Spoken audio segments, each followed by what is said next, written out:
as you will have them, okay? Evaluation of evidence is the first instruction. You're about to hear the evidence in this case. The evidence consists of the sworn testimony of witnesses and any exhibits that may be admitted. While you may consider the evidence in light of your own observations and experience in life, you should not consider any other source of information not presented to you in court. At the end of the trial, it'll be your job to decide how much weight to give to the evidence and evaluate the evidence according to the instructions that the court will give you. These instructions contain the law that must be applied in the case. That law is based on state statutes and court decisions. When you evaluate the evidence and determine the facts, it is important that you not be influenced by sentiment, prejudice, passion, or public opinion. You must base your verdict upon a fair consideration of the evidence. During the trial, I do not mean to suggest that you should find what you should find to be the facts of this case, nor do I mean to suggest that I believe or disbelieve any witness. If anything I do or say seems to suggest otherwise, you will disregard it and form your own opinion. You, the jury, will decide the verdict in this case. The second one is the jury instruction on objections. There are rules of law that control what evidence you can consider. When a lawyer asks a question or offers an exhibit into evidence, and the lawyer on the other side thinks that it is not permitted by the rules of evidence, that lawyer may object. If I overrule the objection, the question may be answered or the exhibit received. If I sustain the objection, the question cannot be answered or the exhibit be received. When I sustain an objection to a question addressed to a witness, you must disregard the question entirely and must not draw any inference from the wording of it, nor speculate as to what the witness would have said if permitted to answer the question. If I sustain an objection to a question after an answer has been given, then you must disregard the question and the answer. Sometimes I may order that evidence be stricken from the record and that you disregard or ignore the evidence. In that case, you must not consider the evidence that I told you to disregard. You may wonder why some evidence must be excluded or disregarded when it appears to be of some interest to you. The rules that govern what evidence can be received are designed to do two things. First, they try to help you focus on important and reliable evidence by keeping out interesting but not very important or reliable information. Second, the rules help you decide the case objectively without being swayed by information that might cause you to respond emotionally. Many of us have said to ourselves from time to time something like, I wish I had never heard that about someone, because it makes it impossible for me to be unbiased now. The law tries to protect jurors from this natural human reaction. It is because the law protects what jurors hear that we have such confidence in the partiality and integrity of the jury. You should not be influenced by the fact that objections are made or that requests are made that I take certain actions, nor should you be influenced by the number of objections or requests that are made. Objections or requests are not evidence. Please remember that my rulings that exclude evidence or that bar questions are designed to help you decide the case fairly. When I allow testimony or other evidence to be introduced over the objection of a lawyer, I do not mean to suggest any opinion as to the weight or effect of such evidence. Finally, I'm going to read you the jury instruction on witness credibility. It reads as follows. Every person who testifies under oath is a witness.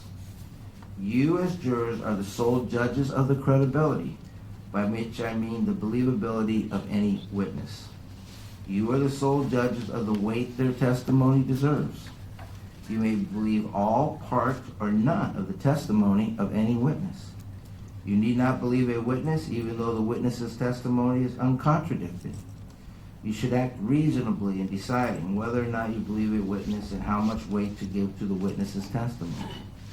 In deciding whether to believe a witness or how much weight to give a witness's testimony, you should consider anything that reasonably helps you to judge the testimony. Among the things you should consider are the following. Number one, the witness's attitude, behavior, and appearance on the stand. and the way the witness testifies. Number 2, the witness's intelligence. Number 3, the witness's opportunity and ability to see or hear the things about which the witness testifies. Number 4, the accuracy of the witness's memory. Number 5, any motive of the witness not to tell the truth. Number 6, any interest that the witness has in the outcome of the case. Number 7, any bias of the witness. Number 8, any opinion or reputation evidence about the witness's truthfulness. Number 9, any prior conviction of the witness relating to honesty or veracity. Number 10, the reasonableness or unreasonableness of the witness's testimony. And 11, the consistency of the witness's testimony and whether it is supported or contradicted by other evidence. At this point in time, is the state ready to begin its case? We are. Okay, Mr. Kalachek, call your first witness. I called Victoria Mykelti to the stand.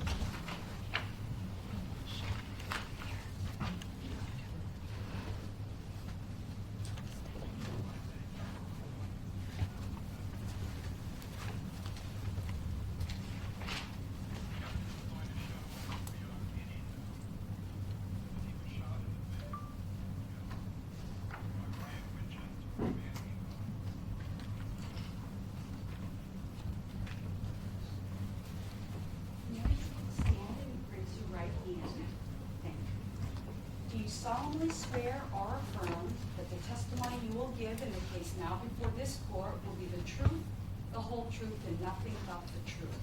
Yes, sir. Thank you. You may be seated. And for the record, and I'm sorry, ma'am, could you move the mic a little closer? Thank you. For the record, will you please state your full name and spell first and last? Is it on? Oh, yeah. Yes. My name is Victoria Mykelti. Did you say you needed my middle name too?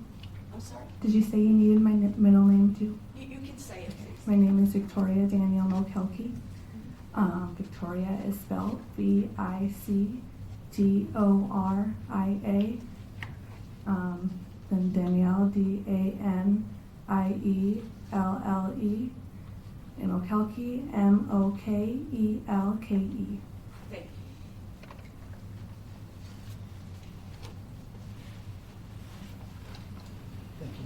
Thank you. Good morning. First of all, Judge, I would move for the admission of State's proposed exhibit number 125, which is the calendar there on the tripod. I think it's going to be helpful as far as witnesses being able to remember what days of the week some things happened in 2016. Any objection? So admitted, 125. And then the second order of business before I get into my questions is just to make sure our court is stretched to its maximum capacity, just to see if all the jurors are able to see that screen. Everybody see it okay? Ma'am, I was worried about you in the back. You okay? Okay, alrighty. And obviously, I'm not asking him to read, the things on there now, but we'll be showing bigger things on there eventually. Okay, I think we're good. All right, thank you. Good morning. First of all, can you tell us what area of the state do you live in? I live in Palmer, Alaska. And how long have you lived there? Gosh, it's been a number of years since my 6th grade. Let's see. About 9-10 years, maybe. And what are you currently doing? I am attending UAA as a college student, and I work at a veterinary office in Palmer as a TA. Okay. And what are you studying at UAA? Biology. Now, I'm going to be turning your attention, as you know, of course, back to 2016, primarily. Okay. And first of all, I should ask you, in November of 2016, December of 2016, where did you live during that time period? Palmer, Alaska. And did you live with your family? Tell me what your living arrangement was. My parents are separated, so I lived in Palmer with my mother for 1 week, and then in the Butte, Alaska for like week on, week off. And how old were you back in November of 2016? I was 17. And your mother's house, going with the presumption that a lot of the people in the jury probably haven't been in the Matsu Valley a lot, where is your mother's house roughly? It's close to cars in Palmer. I'd rather not say the street, but it's fairly close between cars and the fairgrounds. All right, so it's pretty close to like the center of town, the Palmer area, that big intersection where there's a Fred Meyer and the cars and the gas station, Yeah. Chevron. Okay. Within walking distance of that intersection, would you say? Oh, definitely. Okay. And what kind of neighborhood does she live in? Is it a suburb type neighborhood? I guess I would say that, yeah. It's a nice neighborhood. And how about your father's house? Tell us where your father's house is. So it's in the Butte. It's off of Smith Road. It's a well-known road if you live in the valley, but I guess what would be a good way to describe where he lives? Describe it like, how would you get from your mother's house to your father's house, for example? I would drive. It would probably be like a roughly 15-minute drive. Yeah. It's a little bit past the bridge when you're going to the Butte, like maybe less than 5 minutes off when you get off the main bridge. So tell me like what roads you would take if you were leaving your mother's house and going to your father's house. So I would take Felton, and then what's that main road in Palmer called with the intersection? Palmer-Wasilla Highway? Yeah. Okay. So I'll take the Palmer Highway down to the intersection, then take a left at the intersection. That's the Glen Highway, right? Yep, At that and- point? And then all the way, oh, what's that one road? I'm so bad with remembering roads, The sorry. next stoplight? I've Or- lived here Well, now for- there's more stoplights, but Yeah. a couple of stoplights down. Yeah, I lived there for 10 years. I should know the roads, I'm sorry. And then what do you make there, a right or a left? You'd make a right down to the bridge, and then keep going, and then you would turn left on Smith. Okay. Now, when you say bridge, that's the first bridge that goes over the Matanuska, right? Yes, sir. And have you ever been further down Arctic, which turns into the Old Glen Highway?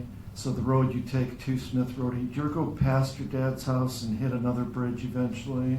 Are you familiar with the big bridge that goes over? I'm familiar with it, but I just hadn't really gone there very often. Maybe less than a handful of times because we wouldn't really take the Old Glen home very often. All right. And so you told the Smith Road, you make a left turn on Smith Road towards the Lazy Mountain, Yeah. right? And how far up is your dad off the Old Glen Highway? Once you make that left on Smith Road, how far up is your dad's house? A couple minutes, maybe. If you're driving, just 2-3 minutes, I would say. And what is I should also ask you, what is your father's name? Adam Mykelti, And what is your mother's name? Crystal Mykelti. Okay, now I'm going to ask you to look at some exhibits also during the course of my questioning here. Let me turn your attention to State's proposed exhibit number 17. None of the photographs will have exhibit numbers on them because they are the scanned images, not the scanned papers with the stickers. So this is State's proposed exhibit number 17. And I'm going to basically be asking you a series of questions about whether you know certain people, okay? Okay. So the person depicted in State's exhibit number 17, do you know this person? Yes, very well. That was David Grunwald. Okay. I would move for the admission of number 17. Any objection? So admitted. And then also, Judge, the ones that are on the screen, I'm not going to be asked that they be circulated to the jury because the jury's already looking at it. I'm just going to give them straight to the clerk for the. Okay.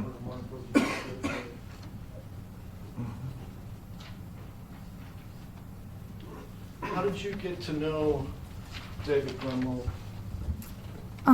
We had mutual friends at the time. We went to different schools, but we met at a movie theater initially, in 2015, and we started dating after that. And when did you start dating? August 2nd, 2015. And which school were you going to at the time? Matsu Career and Technical High School, And which school was David going to at the time? Colony High School. And did you continue to date until November of 2016? Yes. Okay. And was it the kind of relationship where both of your families were aware that you were dating? Yes, very aware. Okay. In other words, had David been to your mother's house? Yes. Had he been to your father's house? Yes. Had you been to David's parents' home? Yes. A lot? Several times, yes. A And the lot. same thing with David at your parents' homes, it was pretty frequent? Yes, our families were very familiar with one another. All right. And while you were dating, how often would you and David see each other? Was it once a week, more than that, once a month? Kind of give us an idea of how frequently you saw each other. Every day. I would say every day. And let me get a little bit closer to, did either of you change schools between the time you started dating and November of 2016 or not? Yes, David moved to Matsu Career and Technical. I think, when was it? I think halfway through our relationship. I can't give a specific date. Tell us a little bit about that school. What is Matsu Career Tech? It's a high school in which you can choose a pathway.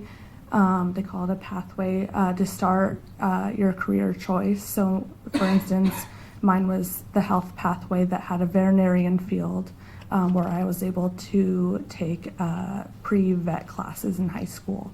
What are the other paths you can take at that school? There's a culinary class for students who want to bake and cook. There's a fitness class for fitness training, and there's several of them. There's a transportation class for people who want to learn the basics about airplanes. That they add more every year too. All right. Now, this photo that was admitted already, number 17, do you know when that was taken? I think that's when David was a little bit, before 2016, right? Or was it earlier in 2016, or do you not know? I think it was in 2016. Was it? Okay. It might have been before his school year that year, Let me go to the next but I'm one. not quite sure. All right. State's proposed exhibit number 18. You recognize that photograph? Yes, very well. Okay. And we have the month and the year written on there, right? But do you remember when that photograph was taken? Yeah, because we had just started dating. It was, I know where it is too if you need that too. It was on a tree. We climbed a tree outside of the Palmer Ale House after a date one night. It was just beautiful out, so. And is that the way both of you looked in August of 2015? Yes. All right. Move to admit number 18. Any objection? No objection, Your Honor. So admitted.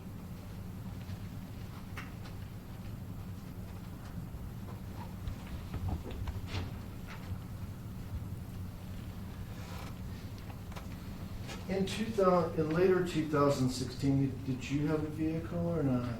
No, not at the time. All right. And later in 2016, did David have a vehicle? Yes, he had a Ford Bronco. All right. And what do you know about the Ford Bronco? So I don't know much about cars, but it was brown and blue and cream colored, and it had cloth seats. And it was a more older vehicle, but that was his thing, so Was that his first vehicle? yes. All right. And is that his daily driver, as people say?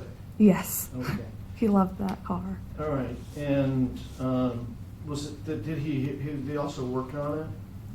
Yeah, him and his dad worked on it because it needed quite a bit of work before they got it running. So before he could drive it. He spent a while working on it with his dad. I'm not sure what, but And had you driven in that car before November 13th? I had rode as passenger several That's times. what I meant. Yeah. Had you been in the car as a passenger? And was the car working okay before November 13th? It was all right. It drove. But did it have some issues still? Or not? Yeah, it had it had a bit of issues, but it was drivable. All right. And how would you describe your relationship with David's parents? Was it a good relationship? Yeah, it was very good. They're like second parents, I guess I could describe it as. Let me run some other photos by you. Let's look at State's proposed exhibit number 22. Do you know the person depicted in State's proposed exhibit number 22? Yes, that's Eric Almendinger. And how did you know Eric Almendinger? He went to Colony High School, and him and David briefly knew each other, so we would see each other in the hallway once in a while because I would visit David a lot after school at Colony. And how about outside of school? Did you have any contact with Eric Almendinger outside of school? No. Now, did you know where Eric Almendinger lived in 2016? Only because on November 13th, David had dropped me off at my house, and he said, I'm running over to Eric's house, at my mom's house, but I'll be right back, because he was dropping off well, not a friend, but he was dropping off David Evans at Eric Almendinger's house. Okay. So- And did you ever walk in that area, or not really? Like I would- to the end over there where Almendinger's house is, or not? No, I had walked on that street, but I didn't go right down that road really ever. I didn't really have a reason to. Right. I would move for the admission of State's proposed exhibit number 22. So admitted. And I'll bring these up in a moment after I get through some other ones. But you're saying you did not have a lot of contact with Eric Almendinger, No. and therefore there weren't many times when you, David Grunwald, and Eric Almendinger were together. No. All right, but you knew who he was. Yes. Right? Okay. Let me go to the next one. This one. Okay. Do you know the person depicted in this photograph, State's proposed exhibit number 23? Is that Dominic Johnson, right? Right. Did you know him at all in November of 2000, before November of 2016? No, the first time I saw him was at court. Okay, did you ever hear his name before November No. 2016? All right. I would move for the admission of number 23. I don't think there's going to be a controversy as to whether this is Mr. Johnson, so we can use the photo. Any objections? You waited. Okay. So admitted.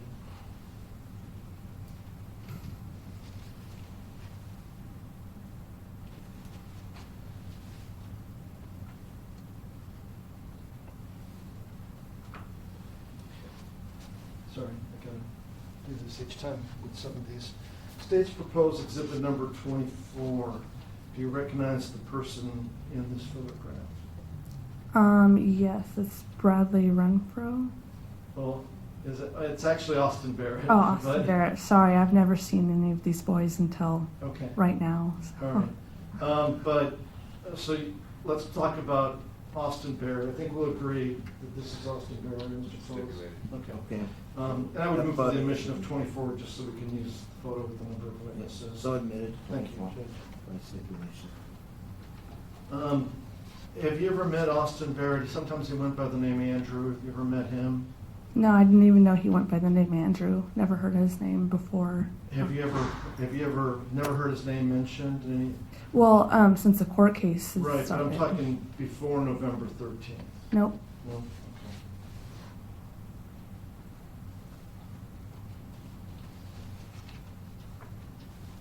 How about State's proposed exhibit number 26? Are you familiar with the person in this photograph? Yeah, that's David Evans. And how were you familiar with David Evans? On the night of November 13th, David Evans had asked David Grunwald for a ride, and he agreed to pick him up, and I met him then. All right. And did you know him before November 13th, though? No. Not at all? Ever hear his name before November? His name might have been mentioned briefly, but never, like, I never really met him in person or anything. So never spent time with him before November 13th? No. I would move for the admission of number 26, the photograph of David Evans. So admitted.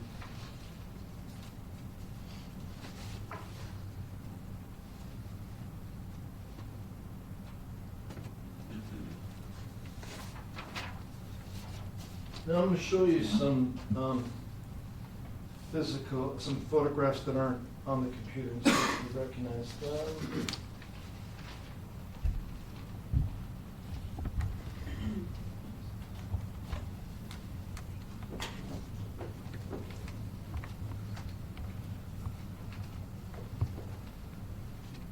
And I'm going to share your microphone with you unless somebody tells me it's not picking up. State's proposed exhibit number 27.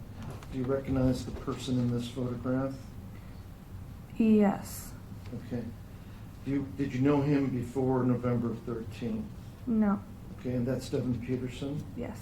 I'd move for the admission of number 27, again, to be used with other witnesses. No objection. So admitted. And I'm sorry, Mr. Provost, I'm not hearing your responses. Thank you. I'll speak up. Thank you. And now I'm showing you state's proposed exhibit number 2014. Do you recognize the person in that photograph? Yeah, that's Bradley Renfro. Okay.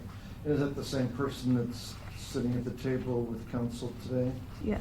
All right, I move for the admission of state's proposed exhibit number 214. You mean 25? Right? Oh, is that 214 for Bradley Renfro? Unless I misspoke the first time. And then I I said 2,000 something. Oh, yeah, 214. Okay, got it. No objection. So admitted. Did you know Bradley Renfro before November 13th? No, this is actually the first time I've ever seen him in person.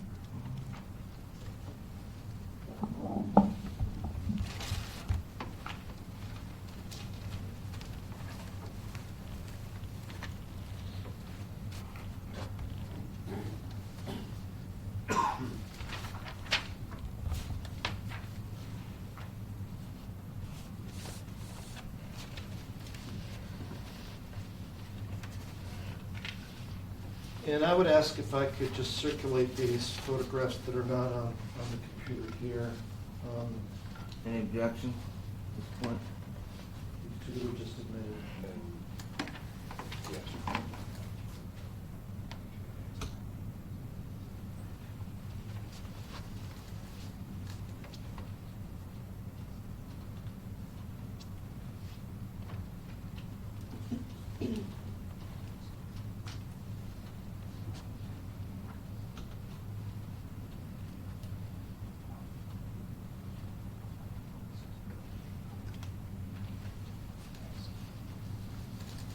No objection.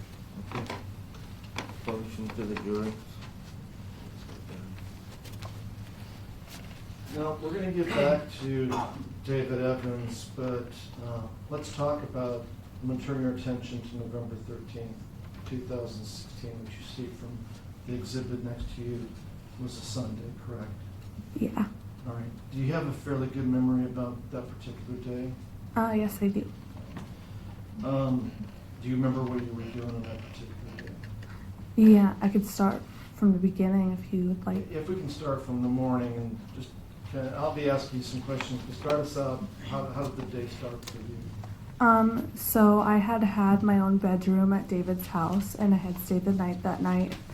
And so he woke me up for breakfast, and we had a breakfast that Miss Grunwald made us, and we got ready for church. And me and David and Edie and Ben, all after we ate breakfast, went to church at what's that church's name called?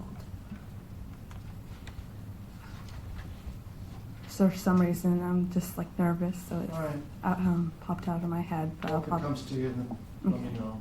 But that's fine. okay. Oh, and we stay at church for about an hour. The church is right next to the AT&T gym there. But anyways, we had stayed for about an hour. And after church, we dropped Ben Grunwald off at home, and we all like to go furniture, not necessarily shopping, I guess, because we never really bought much of anything, but we like to go look at furniture, me, Edie, and David. So we went to several furniture stores and just looked around and had a good time. Was David driving at this time, or was his mother driving? Do you remember which vehicle you were in? It was Edie's car at the time. I don't remember what type of car it was, but Edie was driving. And so you went to where, a furniture store, and what else did you do? It was several furniture stores, but by the end of, and then we went to a consignment. They held this event in Palmer. It was Consign 49. It's just where shops sell clothes for cheaper in this big event twice a year. So we went there. What was that, the fairgrounds, or what? Yeah, it was at the Raven Hall in the fairgrounds.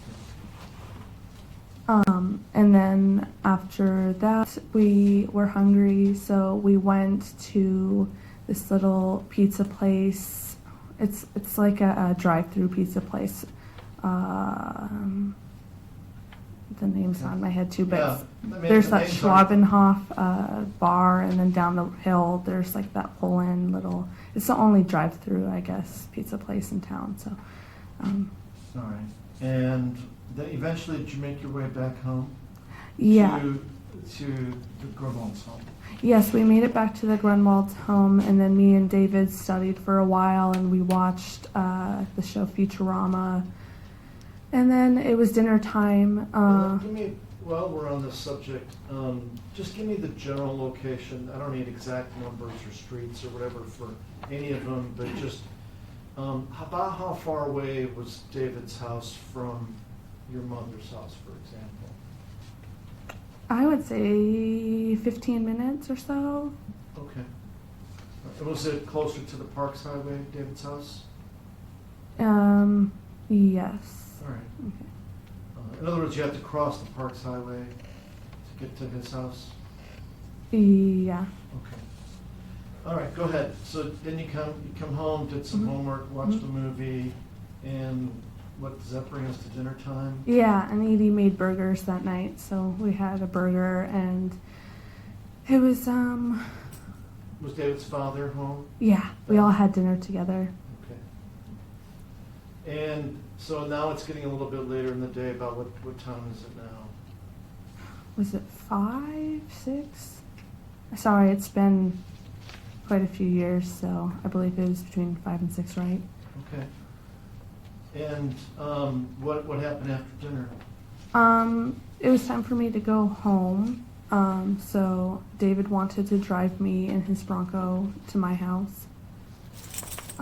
So that's what we did. And David asked his mom and dad, and they said yes, and gave him a curfew. And No, I think at first David wanted to drive his mom's new car. Right? yeah, he did. Edie had just gotten a Jeep, and David loved Jeeps. And he's, Mom, can I drive the Jeep? And they're like, no, it's a brand new car. You just started driving. And so, okay, I'll drive my Bronco. So. Okay.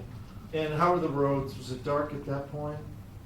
I believe since the time of the year, it was starting to get pretty dark at that time. And how about the weather and the roads? What can you tell us from your memory?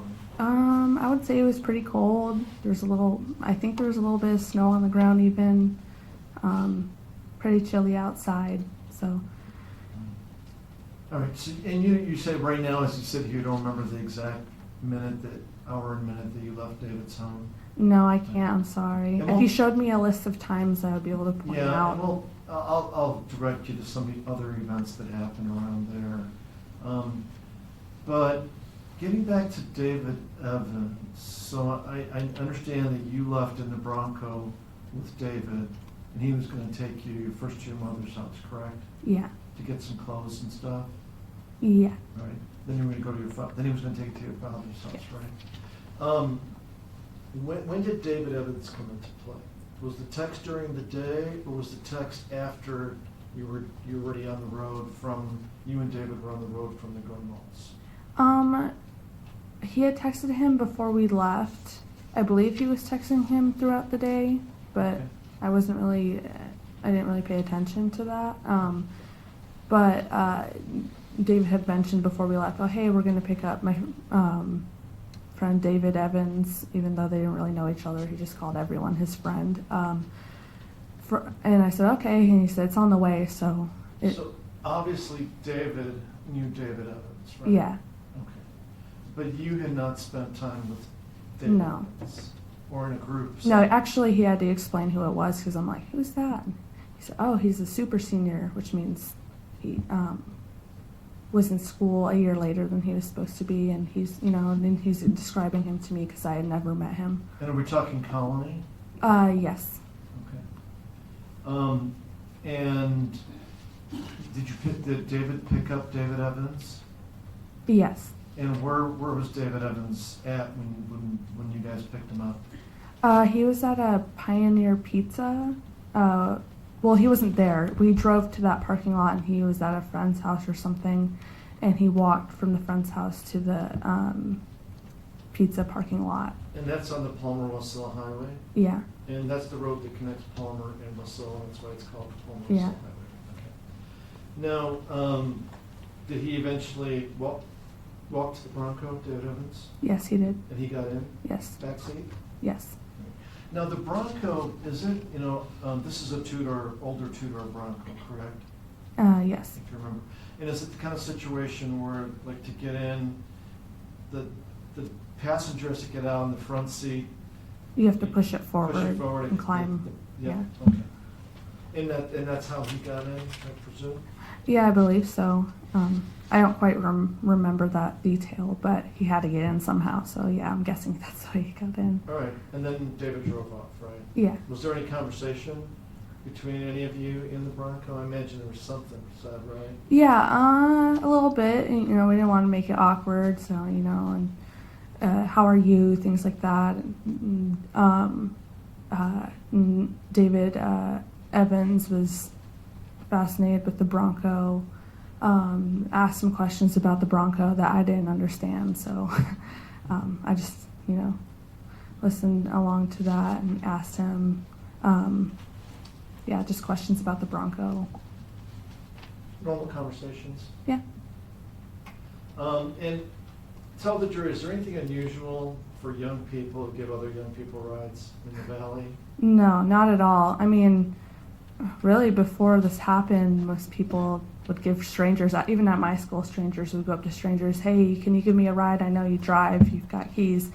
Yeah, I guess, because, we're all supposed to be able to trust each other at this age, so.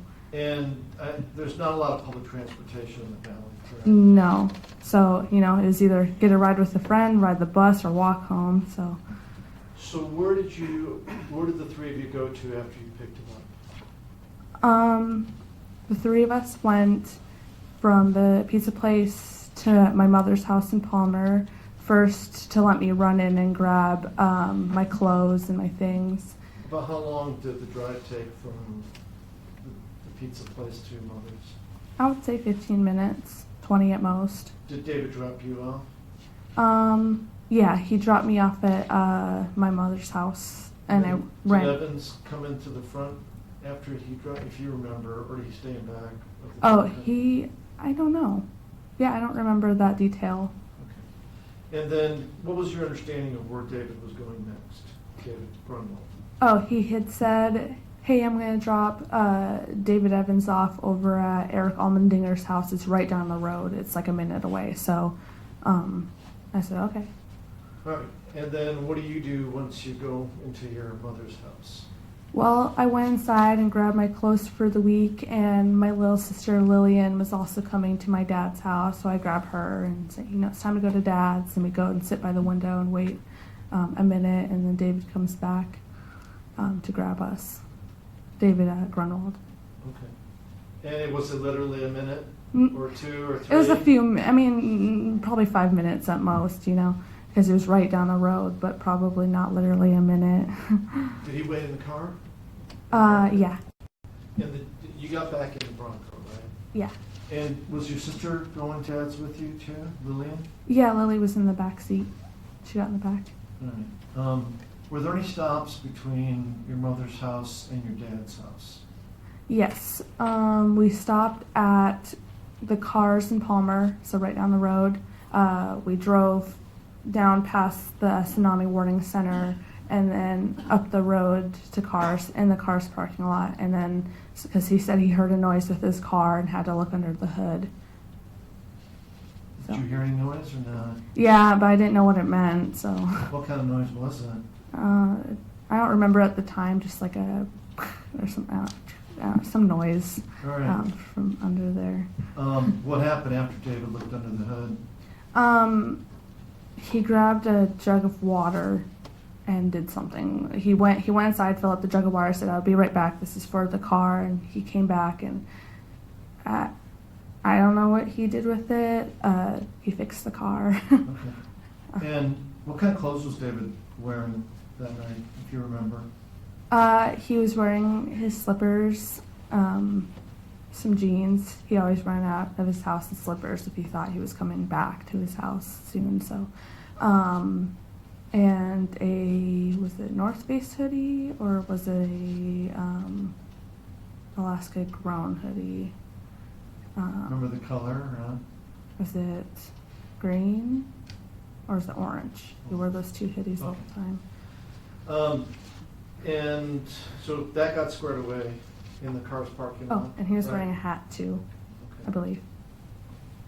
And that got squared away, right? Yeah, it was all good to go. Whatever And- he did fixed it. So And what kind of hat do you think he was wearing? it was a brown hat. I don't really remember, but he wore hats often. Right. And then where to next after the car's parking lot? Straight to my dad's house in the Butte. And so we're going to be showing the jury the car's video, and I think it's timestamped around 6:12 or so. Is that about right? Yeah, and the Tsunami Warning Center. I don't know if you still have Okay. that too. It should be right before that. And then about 6:20, did you arrive at your dad's house, do you figure?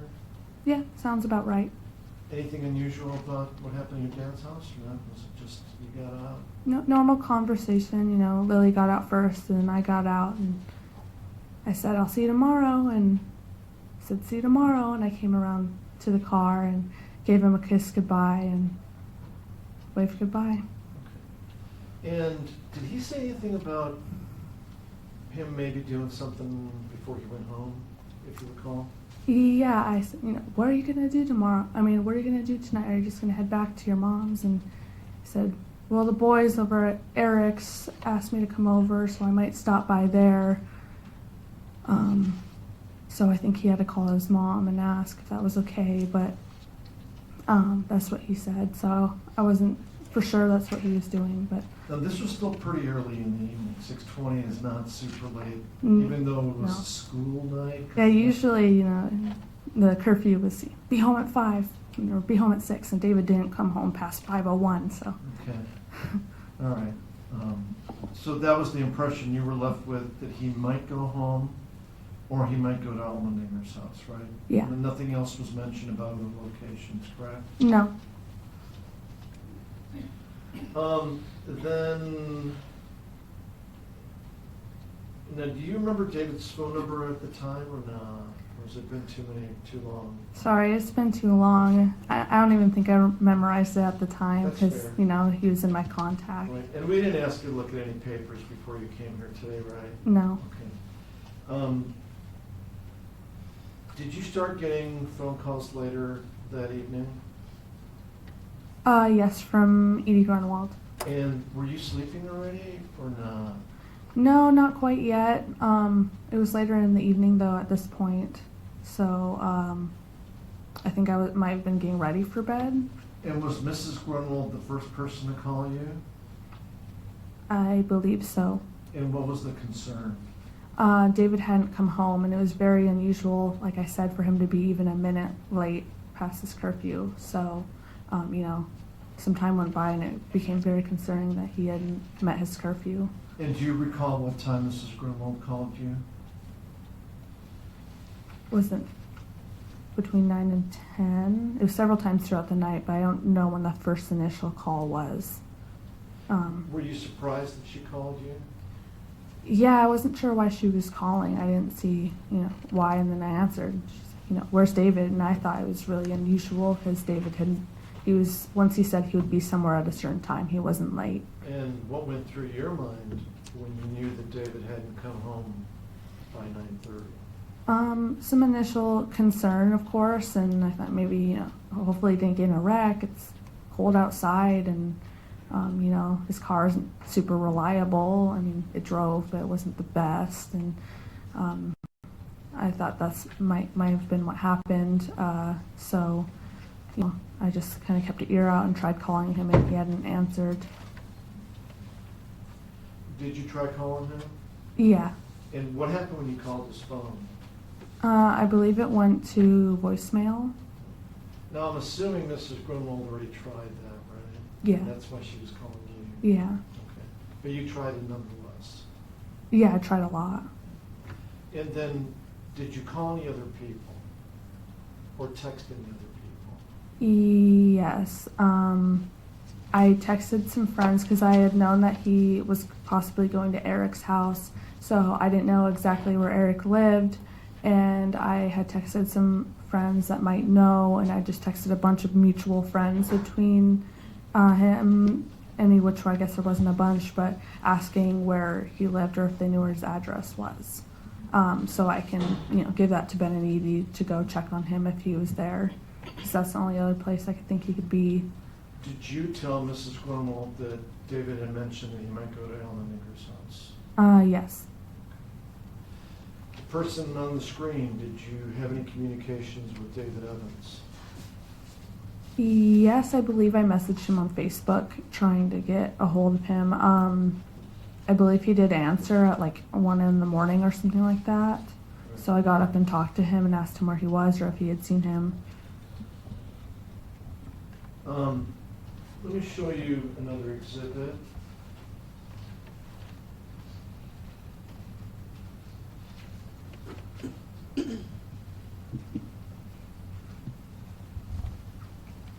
State's proposed exhibit number 170.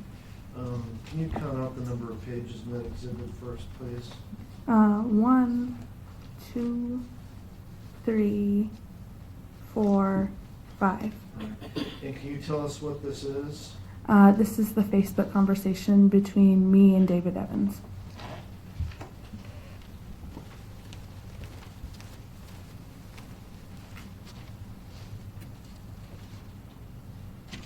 And is that an accurate representation of the conversation that you had with David Evans after you spoke with Mrs. Grunwald?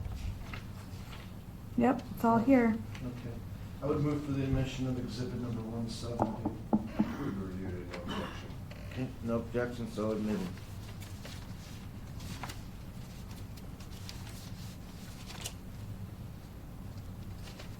And now, can you just go through it and say what you said and what he said? So, Yeah. yeah. I first messaged him at 10:08, and I said, "Hey, and then I said, where's David?" And then I said, "It's his girlfriend. Please respond as soon as possible." Then I tried to call him on Facebook because you can call someone on Facebook, but it was missed. He didn't answer. And then I said, "Hello," with a question mark, and I said, "Please answer me as soon as you can." And then on to the next page, and I said, again, "Hello." Then I said, that was at 10:30, and then at 11:30 I said, "Hello," and then at 1 a.m. I said, "Hello," and he responds, "Tori?" question mark, which we didn't know each other personally. No one has ever called me Tori. I guess that was what he decided was good. And I said, "Where is David? My David?" And David Evan responds with, "I didn't know he was missing." And I said, when was the last time you saw him? And David Evans said, he dropped me off, went back to get you, and that was the last time I heard from him. And I said, okay. And I said, he never made it home last night. And David Evans says, oh shit, if I hear anything, I'll let you know. And I said, okay, are you sure you didn't hear from him after he dropped you off, ... And David Evans didn't reply. So Monday at 12:21 p.m. the next day, I said, hey, did David mention going to any parties or anything last night? Which David didn't go to parties, but I was at this point grasping at straws. I didn't know where he could be. He wasn't off the road.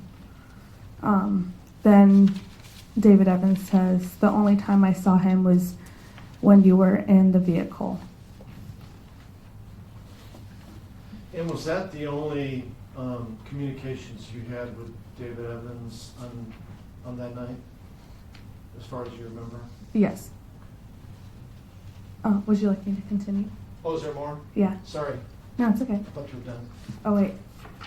Oh, there's just, I said it. Okay, thank you. All right.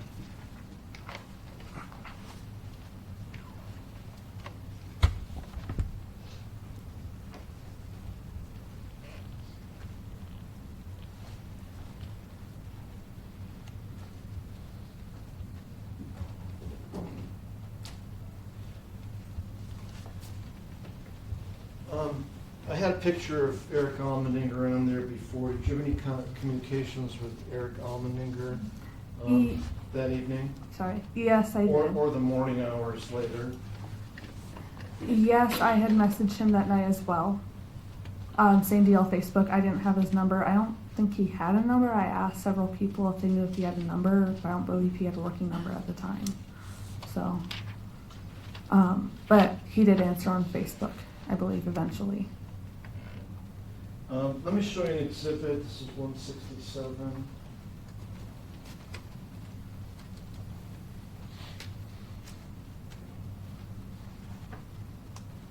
Showing you 167, and unfortunately, this is a scan of an image, so it's not, it could be a lot better, but nonetheless, number 167, can you count up the number of pages, please?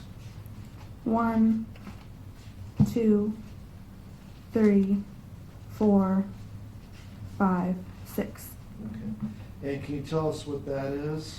This is the Facebook conversation between me and Eric Almendinger. Was this before or after what you just read, your conversation with Evans? Do you remember?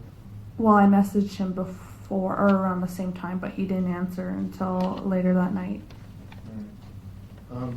Okay.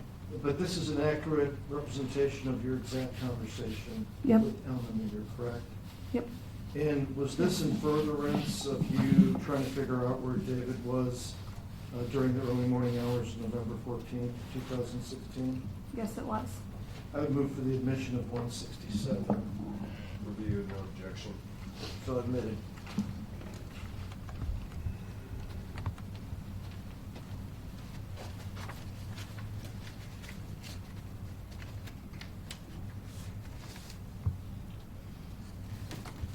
Now, give me a moment here. Apparently the computer doesn't like the cable being stretched.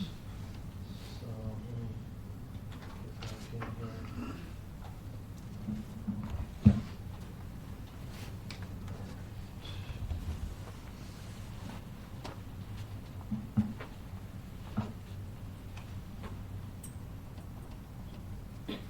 Get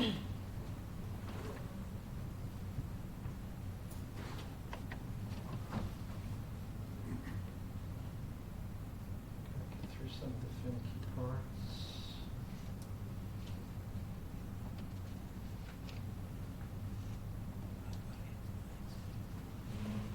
I'm gonna- When you're ready, Mr. Gottlieb, we'll hit the lights a little bit. Yep, I'm almost there. All right. And then, yeah, that's about the best we can do. So I'm not sure the jurors, but let's maybe we'll go backwards. So why don't we do both? Does that look like the first page? Let's make sure we're on the same page here, right?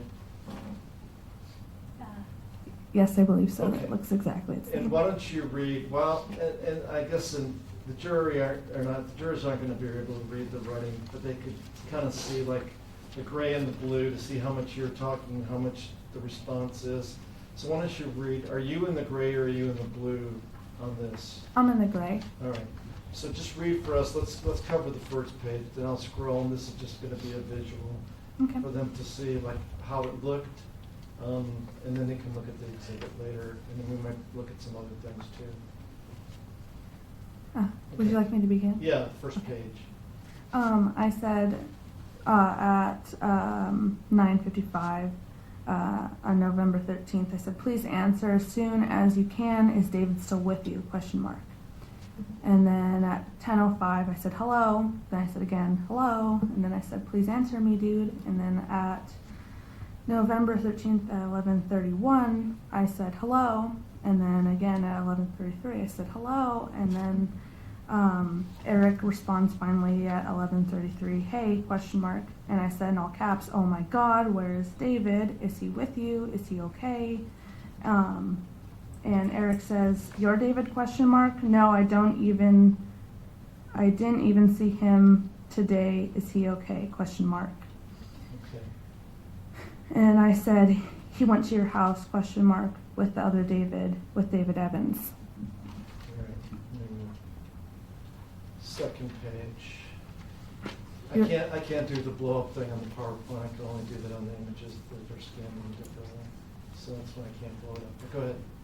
And then he responds to that with, only David Evans I was with today. Sorry, it's kind of hard to read. And he just was at my house, and I didn't know how, LOL. And I said, are you sure, question mark? Because David's mom came to your dad's house. He said that you guys got in a truck and drove off.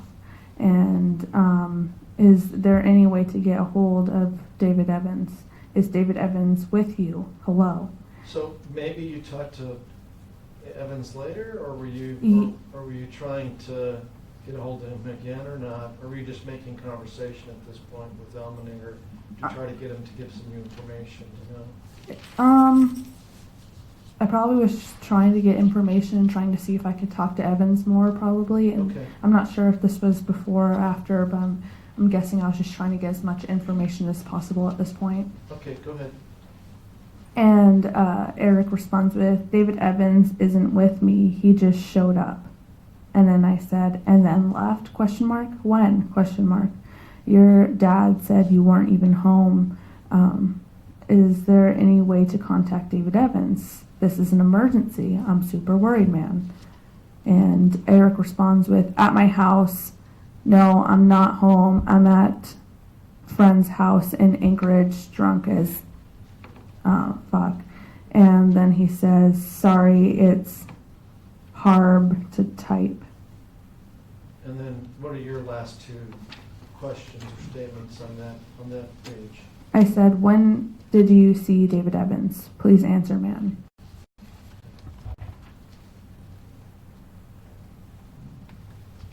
And then I said, David's mom and I are really worried he crashed or something happened. And Eric says, I'll ask around, okay? That's sketch AF. I hope he's okay. Right, and then we see it's mostly you on that page after that, right? So retest what you said to him. Okay. I said, I've been asking everyone, when did you last see David Evans? Is he with you? Did he leave with David? Please answer, man. I'm literally scared. He might be dead. Please answer me. Please, Eric. I need to know the last time you saw David Evans.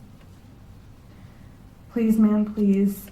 Please, man, this is really important. David might be in a death situation. Please, please, man. Hello? Hello? Please, man. This is really important. Please, Eric. And then Eric finally responds with, no, he got dropped off at my house. David was there for a minute, and it was just him, and he never said he was with anyone. So he's talking about David Evans, right? Yeah. Okay. I can't read this. He said I assumed he walked, but then I left an hour later or so, maybe more. I don't know. I've been so drunk all day, low key. Okay. And then I see you made two statements. Read us what you said. I said, so David come in when he dropped off David Evans, or did he stop by later? Hello? And Eric said, no, I never even saw him. All right, and we see there on the screen that the rest of it is your statements. So tell us what other statements you made. I said, how did you get to Anchorage? Hello? The cops want to know. I need to know everything, man. Please answer. Where's David? Please, if you know. Please tell me. Your dad wants you to call him immediately. Hello? Please answer. Hello? Did David drive you to Anchorage? And then Evan responded with, I didn't even hear about him until you brought him up today. No, he didn't. I got a ride with my neg. And I said, David's mom told me to tell you your dad said to call him ASAP. And November 14th at 12:57, he said, oh, no, Kay. And he said, psych, okay, maybe I'll call him. He's been hitting me up, but if I hear anything about David, I'll let you know, okay? And I said, please, thank you. And he said, you got me worried now. Shit. And, no, thank you. And then I said, yeah, man, just please let me know if you hear from him. Does David Evans have a phone? I tried messaging him. And this is the last page that you're on? Yeah. Okay. And,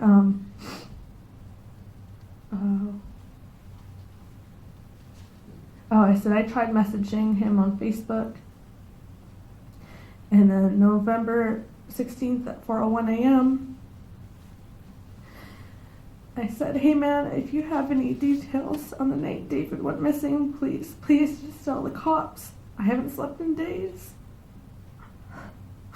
I've had to take sleeping pills every night, but obviously they don't work too well. I'm completely heartbroken and lost. I just want to know my baby is safe.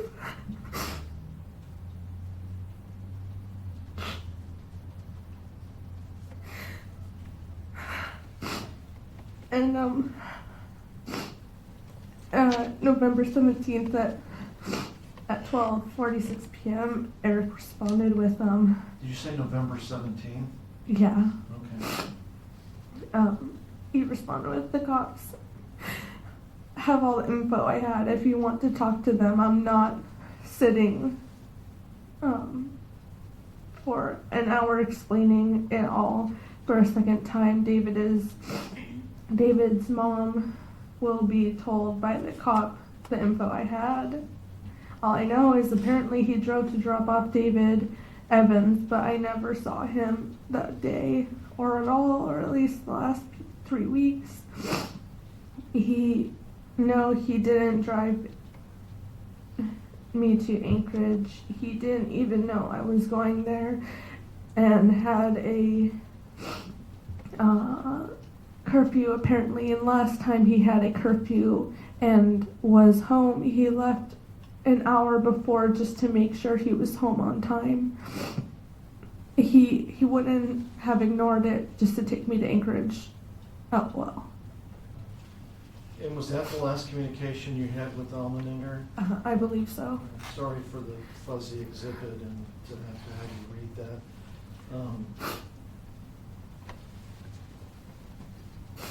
Now, you found out later that Almeninger was lying to you throughout the text sequence, or This text or Facebook? This is Facebook, but yeah, I found out later he was lying. Much later. Okay. And is Facebook Messenger similar to texting? Yeah, I would say so. Right. And how did you get the information to be able to Facebook Messenger Alan? I just knew his name, so I looked it up until I found his Facebook, and I messaged him once I found the face that matched the name. Right. Now, obviously you knew that David's body was found. Objection leading. I mean, Sustained. do you know when David's body was found? Yeah, it was. And referring to the exhibit, can you tell us what day his body was found? It was on the highlighted date. No, I mean December 2nd. What were you doing between November 13th and December 2nd? I stopped going to school to look for him, and our family, me, Ben and Edie and my family, looked for him for weeks, and I didn't sleep because I wanted to know where he was, and I hoped he would come home. Thank you. I don't have any other questions. Cross-examination. Victoria, do you need a couple of minutes? Do you want to take a break? I think I'm gonna be okay.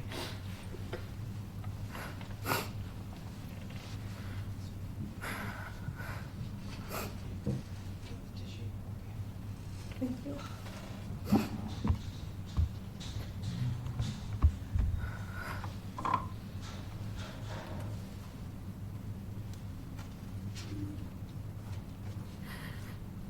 You have testified that you have never met or heard of Bradley Renfro, Yeah.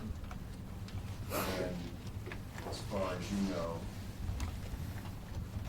David Grunwald never mentioned Bradley Renfro to you. No, not to me. You have no reason to believe that David knew Bradley Renfro through either social media that you may have seen on. Not that I was aware of.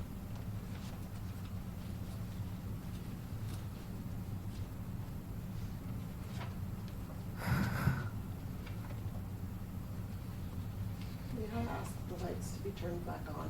Yes. Okay.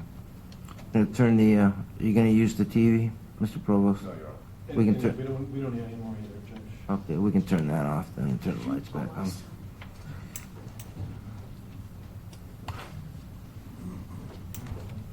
But you were aware, of course, that David Grunwald did hang out with Eric Allmendinger. Yeah, vaguely. Do you have concerns about Eric Allmendinger? I didn't really know him very well. Do you recall any of your previous testimony about concerns you had about Eric Allmendinger? Not to my memory. I mean, he didn't seem like a great kid, to be honest, when I did meet him vaguely. How did you get that impression? We had met briefly in like a hallway, and David had mentioned he didn't really go to school very often, and he just didn't seem, I just had a feeling, I guess. Did you express any concerns to David about hanging out with Eric Allmendinger? Possibly at the time, I can't quite remember. I'm sure I might have mentioned it. And you also testified that you've never met or seen Bradley Renfro before this morning? Yes, this is the first time I've seen him. And you did some searches after David went missing to try and discover who may have had contact with him or who he may have been in contact with. Okay. And in those searches, Bradley Renfro never showed up. Unless it was like a mutual friend, Only if you know. My question is, did you see anything not to my about knowledge. Bradley Renfro? No, not to my knowledge.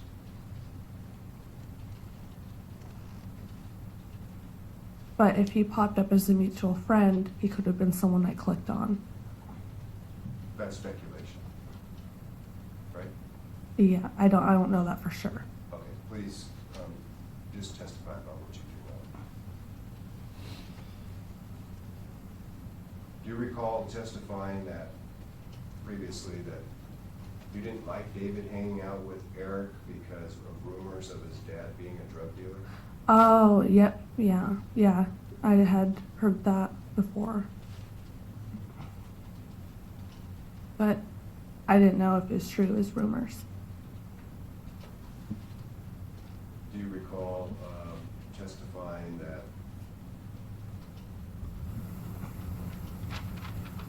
you were aware David would smoke cannabis with Eric Umdinger?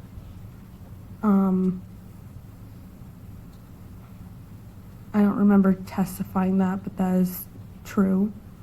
Would it help if, to refresh your recollection, if I showed you a transcript of your testimony, or are you pretty sure about that answer, that you knew it was true? I could say yes, I'm a truthful person. If you had asked me that, I would say yes.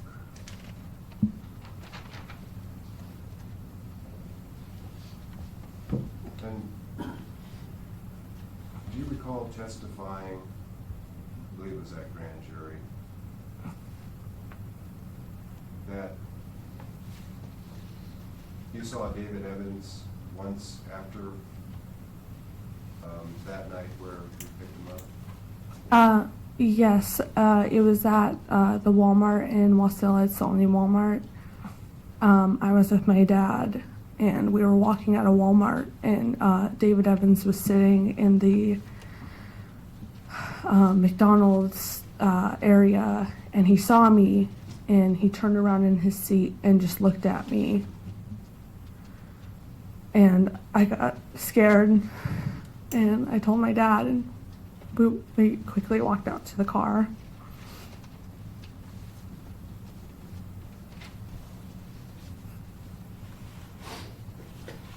Do you recall testifying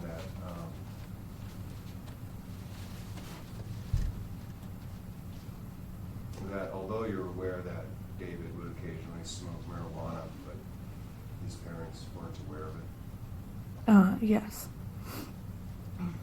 Did you ever express any concerns to David about that these collective statements about Eric and marijuana, Dad being a drug dealer? Did you express any concerns to David Grunwald about hanging out with Eric? I expressed concerns about David hanging out with Eric, yes. You knew they were friends. Yeah, they're not super great friends, though. Isn't it possible that David had more contact than you were aware of with Eric Umdinger? I guess.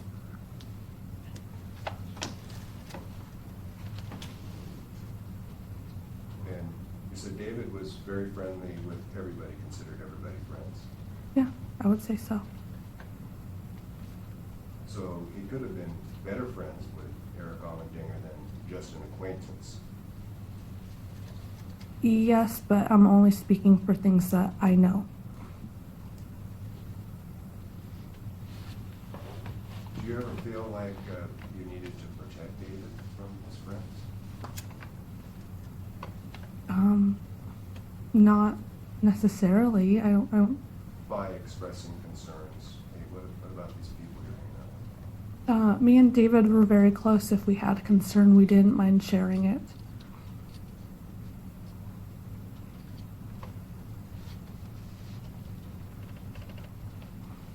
Did David ever invite you to go hang out with him, with his friends?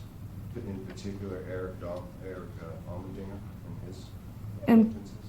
And particularly Eric Almendinger, no, not that I recall. Would he usually include you in his Well, extracurricular activities or outings? yeah, I would say so, but he also had his own time with friends, like every normal teenager. So he would go hang out with friends sometimes, and sometimes he would invite me, and vice versa. Thank you. Oh, thank you. Redirect. Yes. Do a lot of young people smoke marijuana? Yes, it's very common. And the only other thing I had is to clarify, when defense counsel asked you about David Evans, you said he gave you a look. Was he staring you down, or what was he doing? It really felt like it was an intimidating look. And the one thing I didn't hear, maybe I just missed it, give us a time frame. Was this months after November 13th, days after? Kind of try to put it in perspective for us. It's hard to remember. It was probably maybe a month after, but I can't say that for sure because I'm not exactly sure. But I know it wasn't before David was found.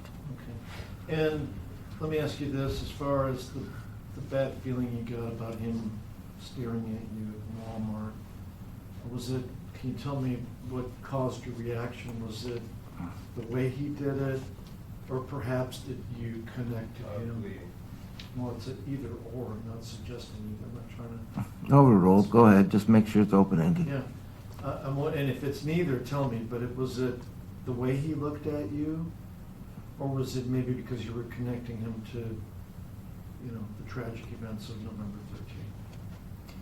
It was probably both. It is very traumatic to see someone connected in with that case in general, but on top of that, having him intimidate me purposely was added to the anxiousness, I guess, and the fear that brings when seeing someone connected to this case. Thank you. Yeah, thank you, ma'am. You can step down. Yeah. And thank you all for your time.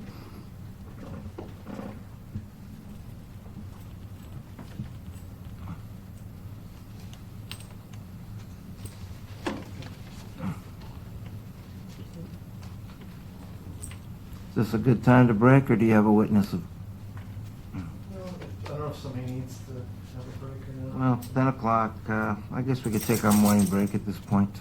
So we'll go ahead and take a 15, 20-minute break. Please swear or affirm that the testimony you will give in the case now before this court will be the truth, the whole truth, and nothing but the truth. I do. Thank you. You may be seated.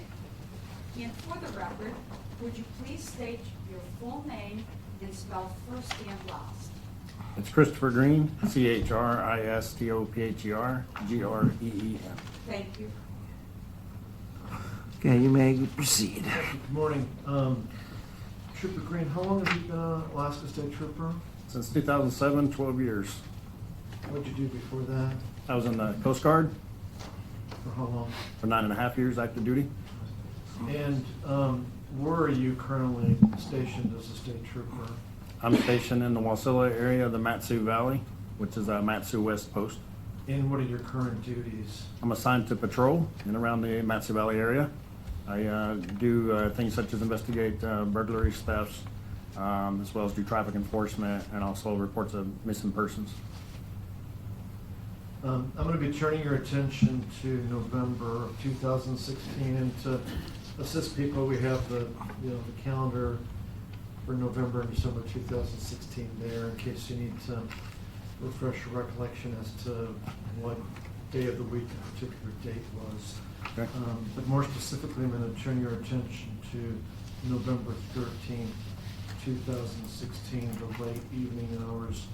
Did you somehow become involved in an investigation concerning David Grunwald and his being missing or his disappearance? That is correct. Can you tell the jury how you became involved in this? I came on shift on the 14th, November 14th at about 6 a.m. in the morning was my shift time. When I arrived on shift, I was informed that the parents of David Grunwald had contacted the state troopers the night before, just before midnight. It was initially signed to Trooper Steen. Trooper Steen had briefed me that morning along with the sergeant about what he knew of the case, and that's how I started the case from that point on. Now, had you also been briefed on what type of vehicle David Grunwald was driving? That is correct, I did.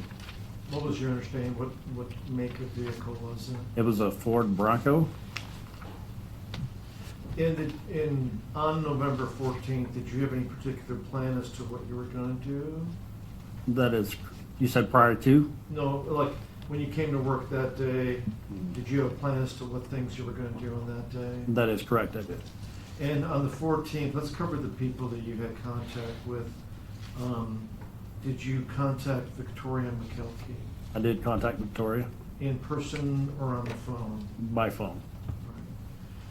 Did you also contact Edith Grunwald, David Grunwald's mother, That is correct. in person or by phone? Also by phone. And were you trying to get a better idea of the circumstances of the night before? That is correct, I was. Okay. All right. Now, when you spoke with Mrs. Grunwald, she provided you the names of Eric Allmendinger and Rodney Allmendinger. She did. And did you contact Rodney Allmendinger?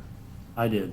By phone or at his house? By phone. Okay. He was in Anchorage at the time, if I remember working. And was it your intention to contact him, get a hold of his son? That is correct. And were you able to accomplish that? or- I was not.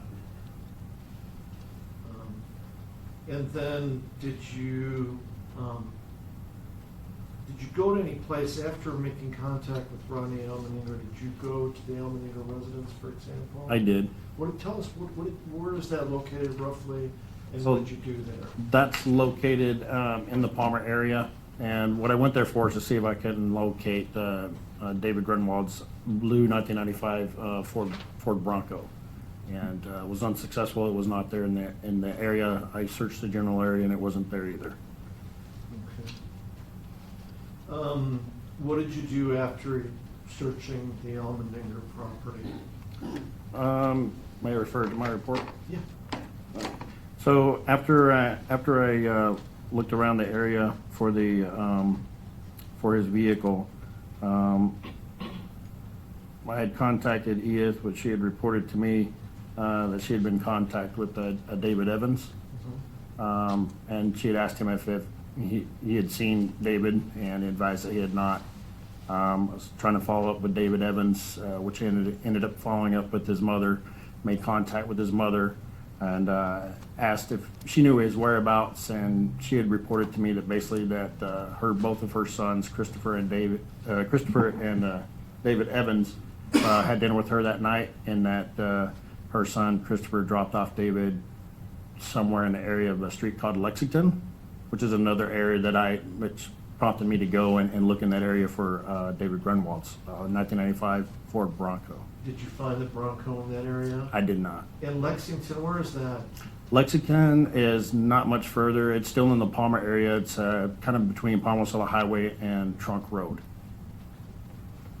What did you do after you went to the Lexington area? After I went to the Lexington area, dispatch had received a call at about 12:10 hours that an individual by the name of Ryan Walker had found a burned out, what appeared to be a Ford Bronco up a trail which leads to Baldy Mountain, and it's off of Solitude area, Solitude Drive or Solitude Road.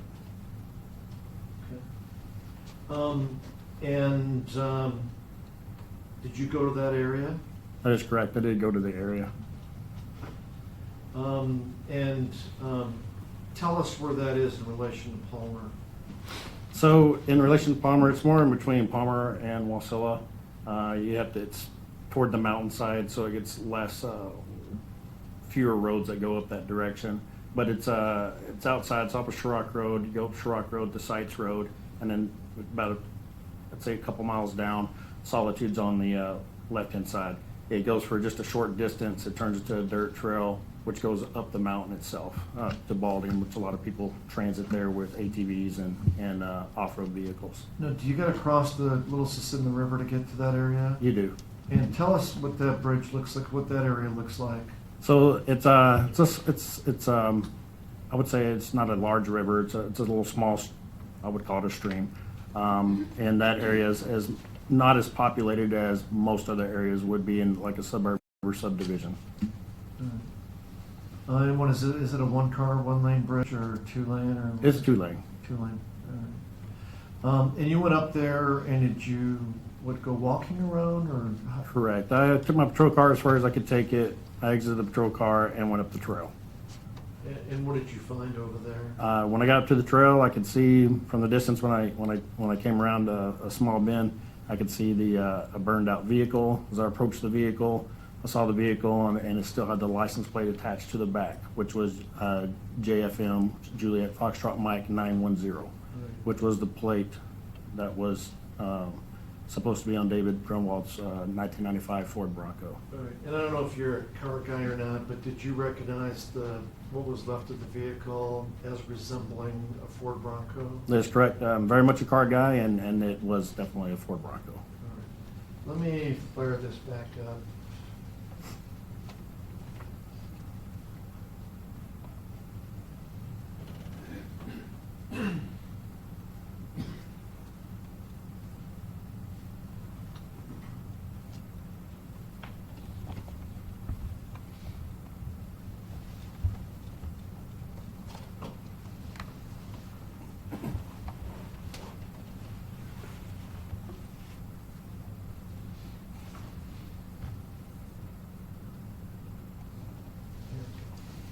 All right, let me turn your attention to State's proposed exhibit number 130. Do you recognize this exhibit? That is correct. Can you tell us what that is? This is a photo of David Grunwald's Ford Bronco on the trail, burned. I would move to amendment number 130. Any objection? No, Your Honor. In fact, I have reviewed the photos of the Bronco, these exhibits, Okay. and rather than seeking to enter after, one at a time, we're not objecting to these photos with this witness screen being entered into. So that would be 130 to 136? Correct. I would move for their admission. I appreciate that. It does make it easier not to have to Okay. say the words every time. So at this point in time, with no objection, Madam Clerk, 130 to 136 are admitted. So You guys need to have the lights turned down a little bit? I don't know. It depends what the jurors feel like they need it. I could see it, but I don't know about Is there that. glare or anything? Does, want it like it is then? Okay. So number 130, you're already identified. Let's move on to number 131. What can you tell us about 131? That is a view from the passenger side of David Grunwald's vehicle. So it was sitting on the rims at that point? Yes, that's correct. All right, and this is a dirt trail, not a paved area, correct? That is correct, dirt trail. Were there any people in the area when you got there or not? There was not. Just only, And what day? This was the 14th, right? that is correct. Was there any warmth associated with the vehicle? The vehicle was cold to the touch at that time. Okay, got it, thank you. Let's look at number 132. So it's just another angle from the driver's side rear quarter panel area of the vehicle. Let's look at 133, please. Front of the vehicle. And so the vehicle, you had a color description for it when dispatch? It gave was information? reported to me as blue. Okay. No. And obviously, there's no more color, no more paint on this That vehicle? is correct. Due to the fire, it torched all the paint off of the vehicle, so you couldn't tell what color it was. Let's go to 134. That is the rear of the vehicle, also indicating where the license plate that was still readable even after the fire. And I see there's some other people there now, right? There was some other troopers, other troopers Yes, arrived, so you that mentioned? would have been another trooper, and then we had a wildlife trooper show up on scene just to go up the trail further to see if there was any other evidence or anything relating to the case. All right. And so the other, Sergeant Covey was with you also? That is correct. All right. And did both of you look around more in the area? We did. We canvassed that entire area around the woods, several yards in the circumference of the vehicle, and didn't find anything. Nothing of significance? That's correct. Now, when you found this, was it apparent to you that this was a crime scene? quote unquote? That is correct. We look at 135. It's a photo of the interior of the vehicle taken from the driver's side window area. And so the remaining parts, those are metal parts of the seat? Those are metal parts of the seat. Anything other than the metal was consumed in the fire. Did you poke around in the vehicle or not when you were there? I did not. Investigator Feeser was contacted at that point. He arrived on scene and he sifted through the vehicle ashes at that point. Did you smell anything weird when you were around the vehicle or not? I did not. And then turning your attention to number 136. That's just the back seat area of the Ford Bronco. So obviously when you found the vehicle, you were quite sure that this was David Grunwald's Bronco, correct? That is correct. And like if you go further down the trail, are there any other houses if you go further down the trail? Not to my knowledge, there is not.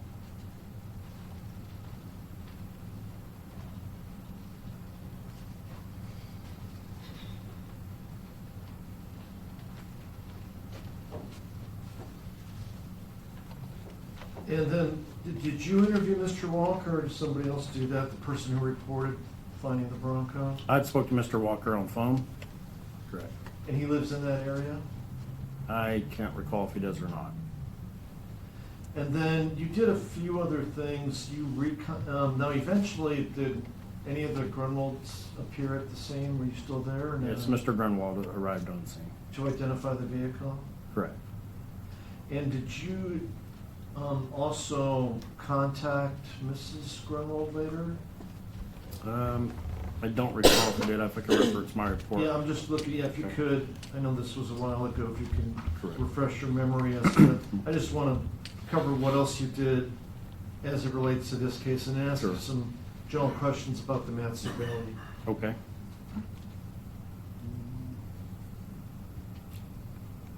Yeah, you do see that I have here that Mr. Grunwald arrived on scene. And I did, yes, contact Edith Grunwald. All right.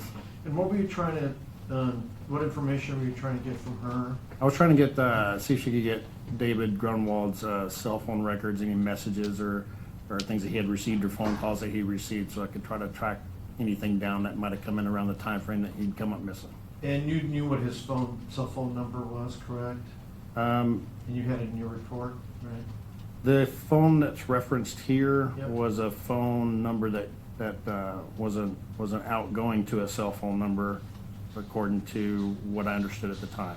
And that's not his cell phone number. It was a cell phone number that was made sometime during that time. Okay. And then, was this scene where the Bronco was that secured That is correct. It was for fire marshals to look at it eventually? eventually correct. Right. And were you still there when they showed up or not? I was not.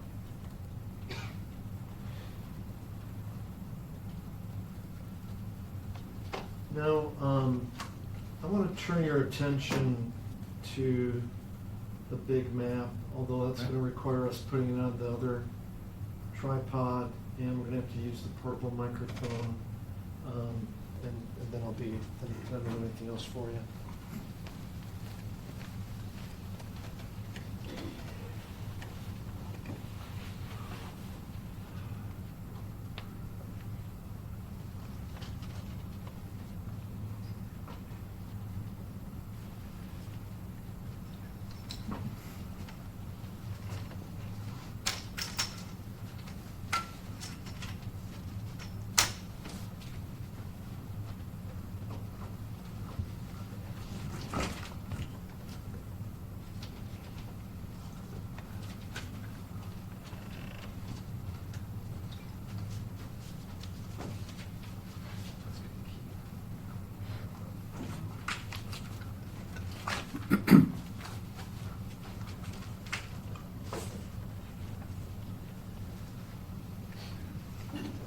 parties want to come forward real quick?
There's a solution. I could probably move it here if the court doesn't have hooks on it. I can move it here and have him use the fancy yardstick. Okay, let's do that.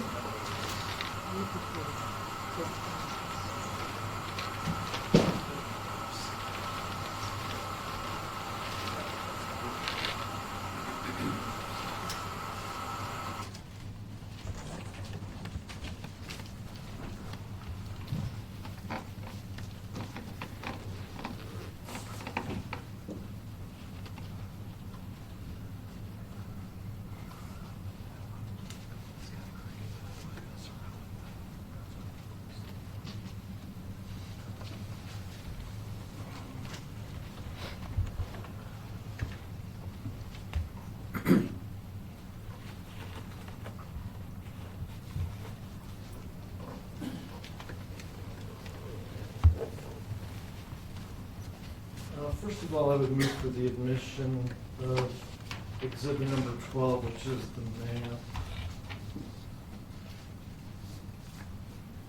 Any objection? No objection. So admitted, Madam Clerk. Trooper Crane, I recognize that that map is busy. It might not be the most recent map of the Matsu Valley, but I just want you to give the jury some rough idea where things are. Okay, so using the yardstick, and you're at a microphone, so you can narrate. But first of all, let's to put everybody in the right perspective. The Glen Highway coming up from Anchorage. Let's start with that.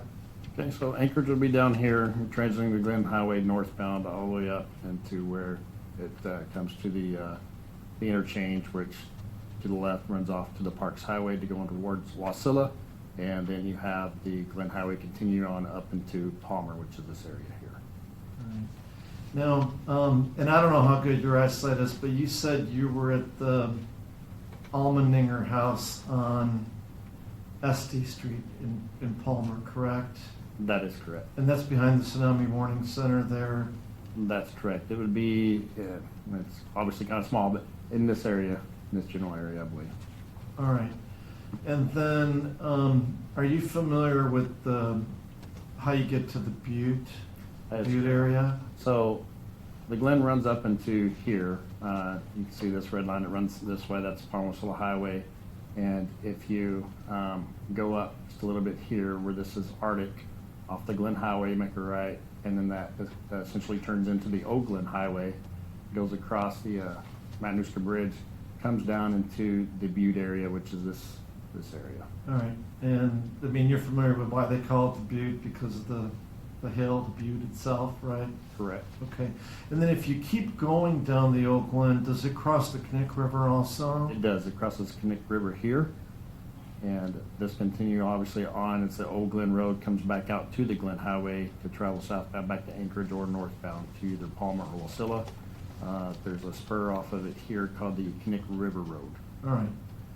And I already mentioned that in my opening statement. You've been on Knik River Road before? That is correct. All right. And where does that go to? Is there an ultimate destination to Knik It River? dead ends at about 13 miles. All right. And how would you describe that area just in general? Sparsely populated, and a lot of woods in that area. All right. And are you familiar, like, the Oak Glen Highway, if you're on this side, like if you're looking at the map, the south side of the This map. area here? Is that pretty mountainous as far Yeah. as steep mountains on that Right. side? Okay. And is it So the flat? mountains would be all in this area along the Old Glen Highway. I mean, it starts right at the roadway and the hill, the mountains go upwards in that area. Okay. Now, back to the Palmer-Wasilla Highway, okay? You're familiar with Felton Road where the Tsunami Warning Center is? That is correct. Right. And that goes back into the neighborhood where the Almendinger house is, right? That is correct. It's one way to get there. That is one way. And then when Felton stops at the Palmer-Wasilla Highway, correct? Yes. And can you just point to that where generally where Felton stops at the Palmer-Wasilla Highway? Yeah. Look here. So Felton is about right here. Okay. And then can you take the yardstick and show us where the Wasilla area is? You Okay. know? So, Wasilla area here, the city limits are indicated by the yellowish color here, but that's the Wasilla area. And then the Bronco area, you talked about going there. Can you point to where that area, where the Baldy Mountain area is? So about right here where this orange tag is with the arrow, just a little bit to the left of that, right here, this area. That's Solitude. And also, are you familiar with the Mile 49 gas station, as people call it, or the Holiday gas station that's located at the intersection of the Parks Highway and Pittman Road? That is correct. You've been there before? Yes.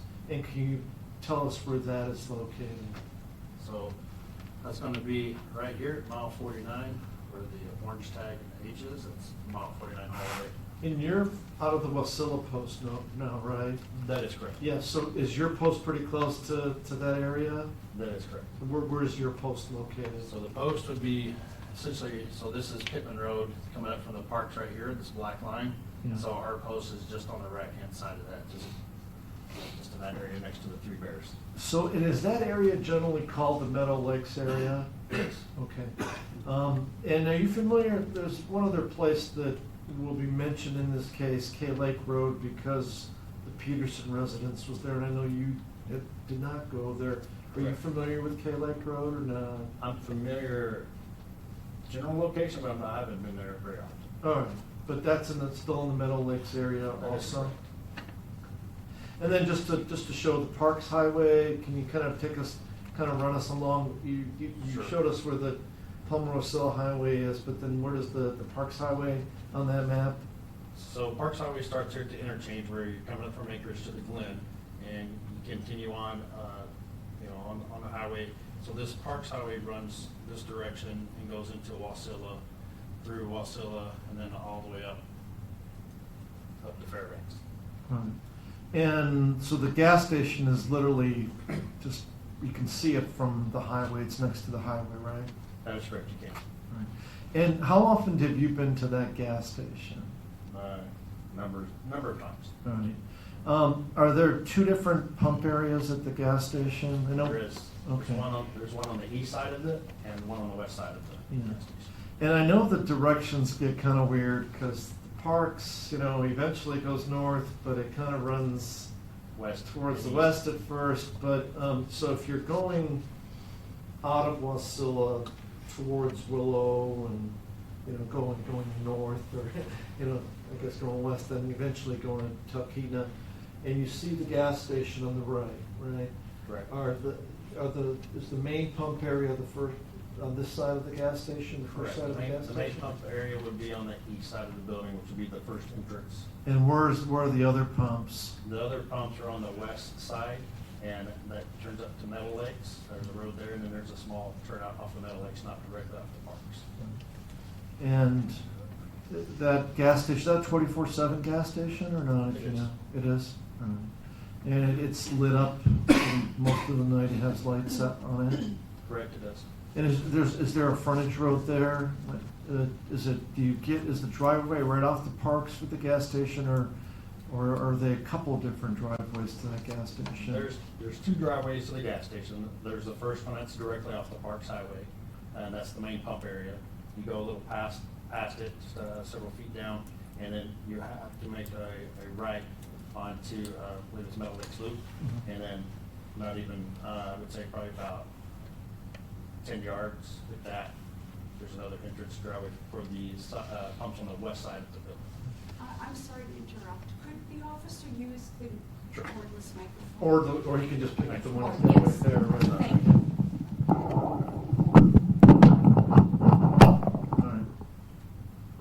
Alright. Now, I know as a trooper, you do a lot of driving around in the course of your duties, correct? That is correct. I want to ask you a little bit about estimated driving times. Okay. Since you've been at the gas station and since your office is pretty close to that intersection right next to the Three Bears, right? That's correct. How long, if you were just driving normal speed limit speeds, about how long would it take to get from the Holiday gas station to where the Bronco, or to where you found the Bronco? Okay, so I would estimate 10 minutes max, roughly, depending obviously upon the route. And how well the people know the roads? And all Correct. that? That's Okay. correct. All right. And like, what would be the most straightforward way to get from the gas station to where you found the Bronco? So the most straightforward way would be more than likely, there's two routes actually you could go. You could go up Pittman and go through all the twists and turns and then back up into this area, up that direction, or you can actually come back down to the parks up to, I believe that's kind of hard to see from this distance, but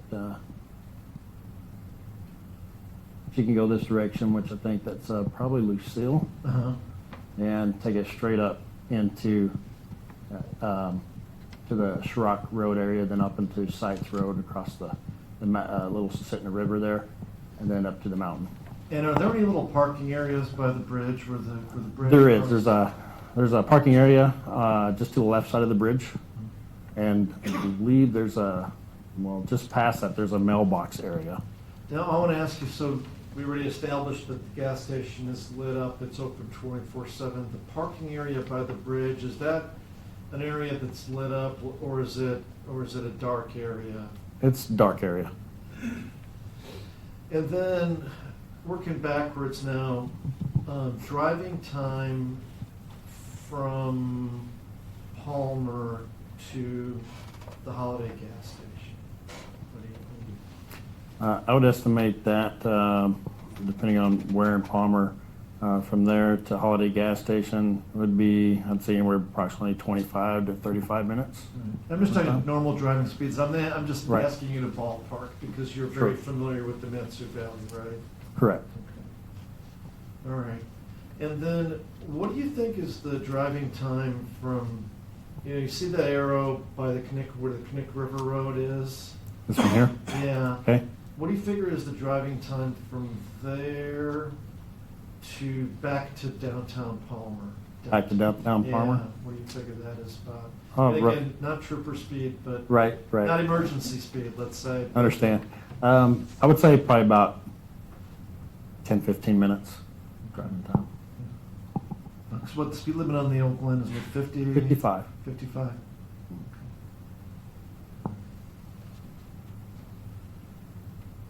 All right, thank you, sir. Okay.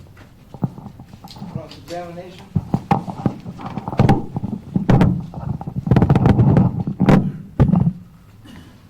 we can ask the jurors if the TV's bothering them or not. I haven't tried closing it. If I close it, it might cause the computer not to recognize it anymore, but can we ask them if the jurors are bothered by the gloss of the TV? Should I close it or no? Seems to be fine. Do the jurors want to see this map closer? Or does everybody see it okay? Would you like to have it a little closer? Okay. After cross-examination, we'll move it up, let them review it. Morning, Trooper Green. Morning, sir. I have very little to ask you, but did you also take the photographs, right? That is correct, sir. Were you tasked with looking for any other evidence, for example, footprints, items dropped on the road coming up or down, despite the burning, handprints, DNA swabs, any of those types of? That's correct. I am trying to observe the area and see what else I can find that might be out of the ordinary of the evidentiary use.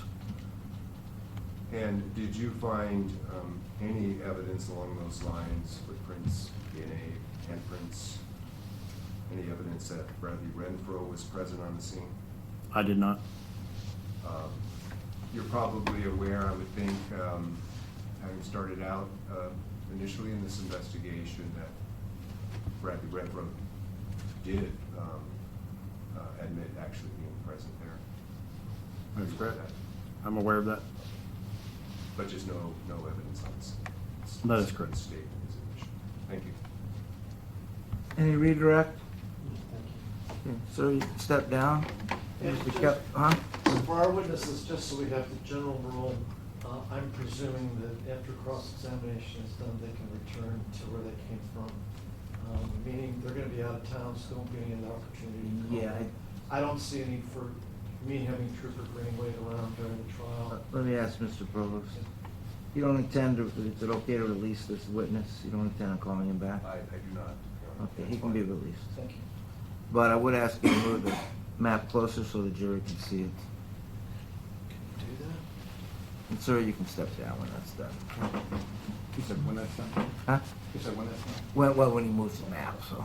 I don't know, does the court want to have the jurors come up and look at the map before we do our next witness? Because I'm good with that too. That would be fine. If anybody would like to walk up and see it, no one's familiar with the valley area, so.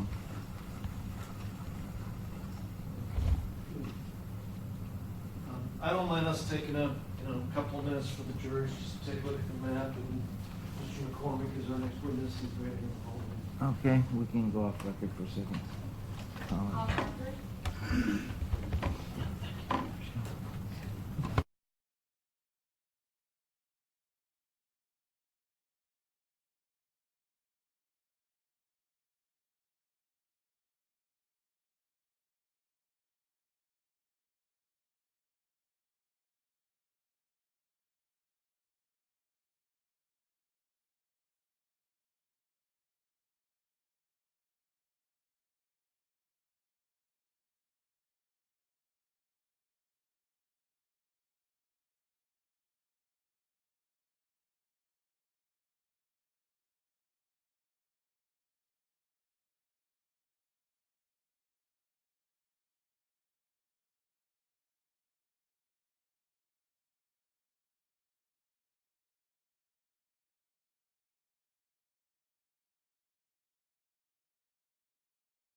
Tell us where you work.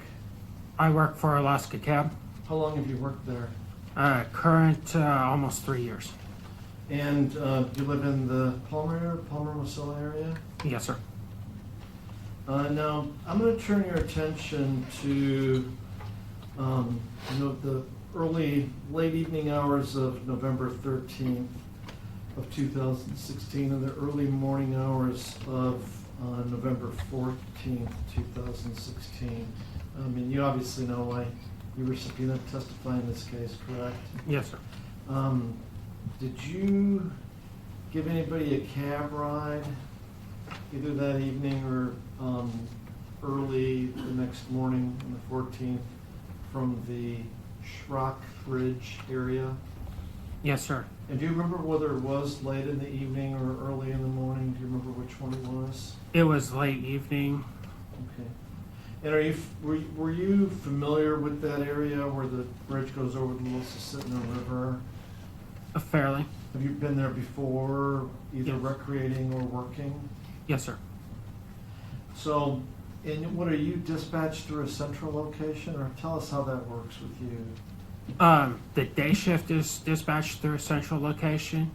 The night shift is done in the cars through the drivers. So did you in particular get a phone call? It came through our dispatch phone. I don't remember if I was on dispatch at the time or if it was another driver that was. And as far as who gets to go out and pick up the people, is that a distance thing, or who's not doesn't have any other customers at that time? How does that work? It varies depending on how busy we are. Usually, we go by what we call a lineup. Whoever's was cleared first gets the next call. But if it gets real busy, we may go by who is closer.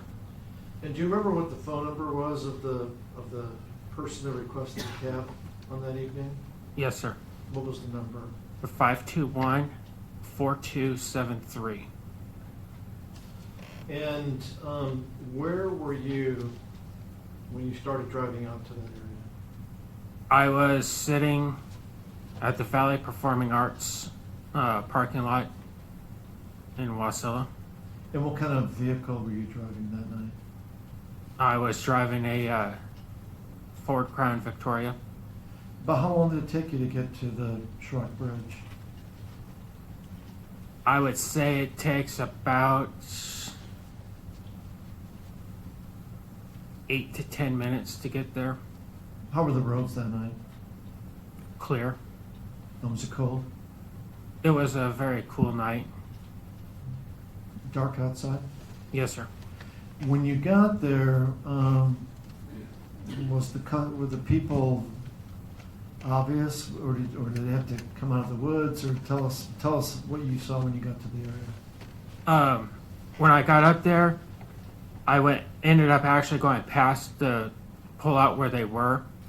When I turned around is when I saw them. The pullout is on the left-hand side. You're talking about the pull-out before you crossed the river? Yes, sir. And then, did they wave you down, or did your lights hit them, or tell us how that... They kind of flagged me down. And what did you see? How many people? 3 young males. Late teens, early 20s. Yeah. 3. What were they wearing? Do you remember anything about their clothes? Normal street clothes, blue jeans, sweatshirt, tennis shoes type thing. Did they appear to be dressed for the weather? Like to be spending a significant amount of time outdoors under those conditions? Not during that time of night. And, okay, go on. Tell us what happened next. Did you get out, or did they approach you? How did that happen? They approached me. I verified that they were the ones that I was picking up. All 3 of them sat in the back seat of the car. Now, I know you were asked to identify him, you couldn't identify who it was, right? No, sir. All right. Did you have any reason at that point to pay any particular attention to facial features or faces or anything like that? No, sir. All three got in the back. Did any of them have anything in their hands? Were they carrying anything? One of them had a small tablet Mhm. that they were using. All right. Anybody else? Anything else you remember them having in their hands? No, sir. Anybody have a backpack at all, if you recall? I can't recall, sir. All right. So obviously, there had to be some communications about where they wanted to go, correct? Yes, sir. Tell us how those communications went. They asked me to take them to one of the charter schools that's just outside of Palmer. And were you familiar with it or not? At the time, I was not familiar with the school. Do you remember which one was talking? Was it the one with the tablet or the other ones? I don't know. You don't remember, all right. Okay, so did you ask some questions as to where that school is located or not? I did, and they told me it was off of the Palmer-Wasilla Highway. Now, eventually, the conversations turned to them only having a limited amount of funds for this cab ride. Yes, sir. Who brought that up? Was it you or was it them? It was one of the young men in the back. And what did he say? And he said that we only had $43 collectively between the three of them. And did they give you direction to stop as soon as the meter hit $43? Yes, sir. And did you have a meter in that vehicle? Yes, sir. And did you have a rough idea where that meter was gonna, when that meter was gonna hit $43 or not? No, I did not. Right. So then you start driving, correct? Yes, sir. And do you remember what route you took from the Schrock Bridge towards Palmer? Yes, sir. From the Schrock Bridge, I traveled down Schrock Road to Church Road. From Church Road, I went out to the Parks Highway. I made a left-hand turn on the Parks Highway, drove down to the Palmer-Wasilla Highway where I made another left-hand turn, and then I traveled down the Palmer-Wasilla Highway. And are you generally trying to take the roads that you can drive at the fastest speeds or the most efficient route, or what are you trying to do? Sometimes it's a combination of both. Now, during this cab ride, do you remember any of the three people in the cab making statements? One of them had made a statement about they had left their Wi-Fi hotspot on. And can you give us any more context to that?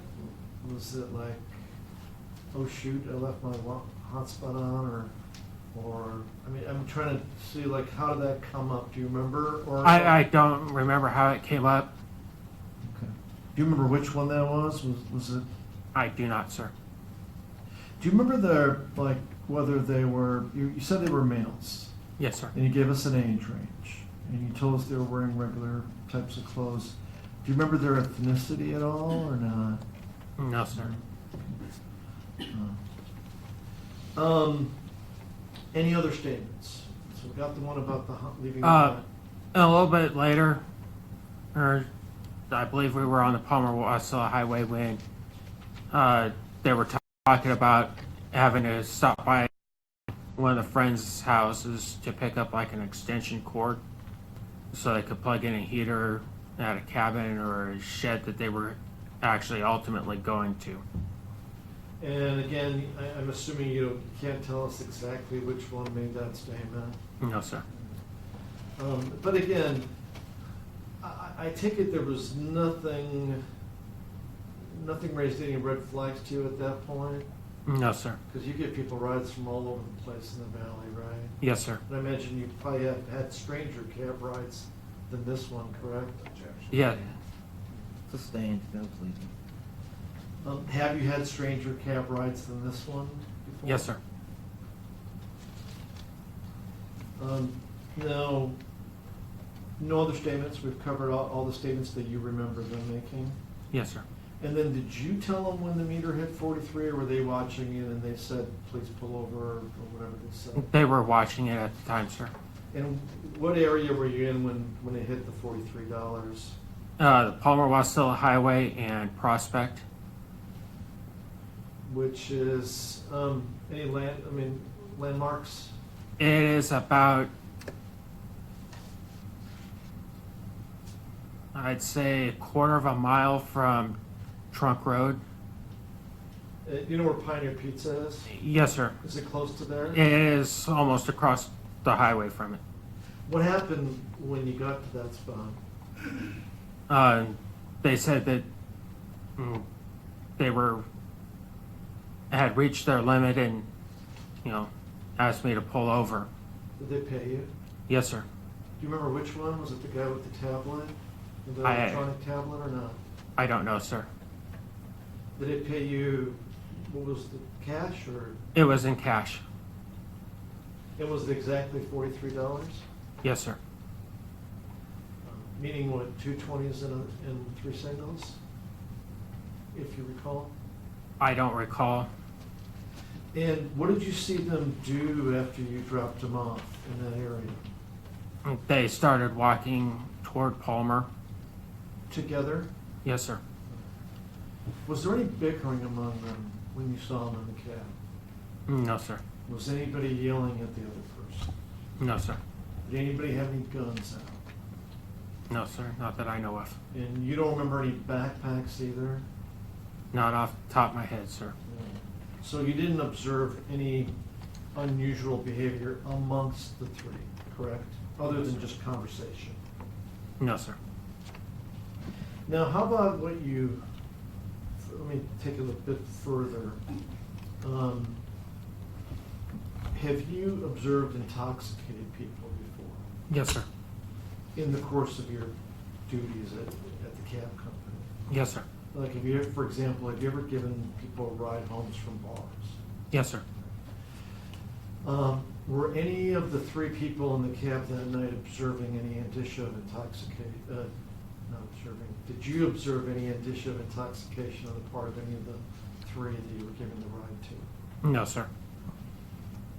Did you smell, is there a plastic partition between you and the passengers or not? No, sir.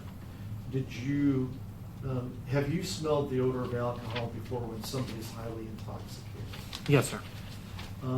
Did you smell the odor of alcohol in that cab ride?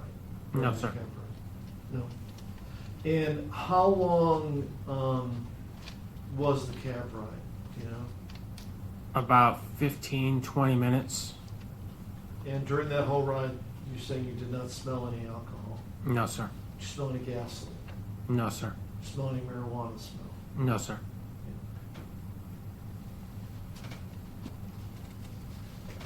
And again, because there was nothing unusual about this, you would not be able to identify any of the people, right? Like if I were to ask you, the guy sitting there next to Mr. Provost, was he in the cab? Did you even? I would not know, sir. All right. Okay, thank you, Mr. McCormick. Cross-examination?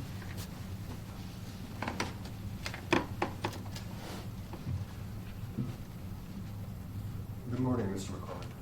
I just have a few follow-up questions. Yes, sir. You've testified that, let me back up. Your testimony today, is it based on your recollection of the actual pickup that night nearly 3 years ago? Yes, sir. Have you reviewed any documents or met with anybody prior to coming to court to help refresh your memory? I reviewed my grand jury testimony. So you have reviewed, you have refreshed your memory? Yes, sir. Now, where you picked up the three males, were there any lights, street lights or otherwise in the area? No, sir. And Did you make any stops before they asked to be let out? No, sir. And where you let them out, was there any lighting, street lighting or otherwise? I don't believe there is. So your testimony that, best of your knowledge, the males looked to be around 20 years old. Yes, sir. What else did you observe about them as far as, for example, size? They were about my size, How tall are they? about 5'6". The only other thing I observed was that they appeared to be a little cold. Did you wonder about that? Not really, sir. So they didn't appear like these were three young men that had planned on, an overnighter or hiking somewhere. You just happened to notice, geez, they're kind of underdressed to be out here like this. Yes, sir. So, Mr. Bradley Renfro here, you were showing photo lineups, is that correct? Yes, sir. And were you able to recognize Bradley Renfro's face in the photo lineups? No, sir. Would you have noticed if there was a smaller, shorter, younger male juvenile amongst the three? I don't believe so, sir.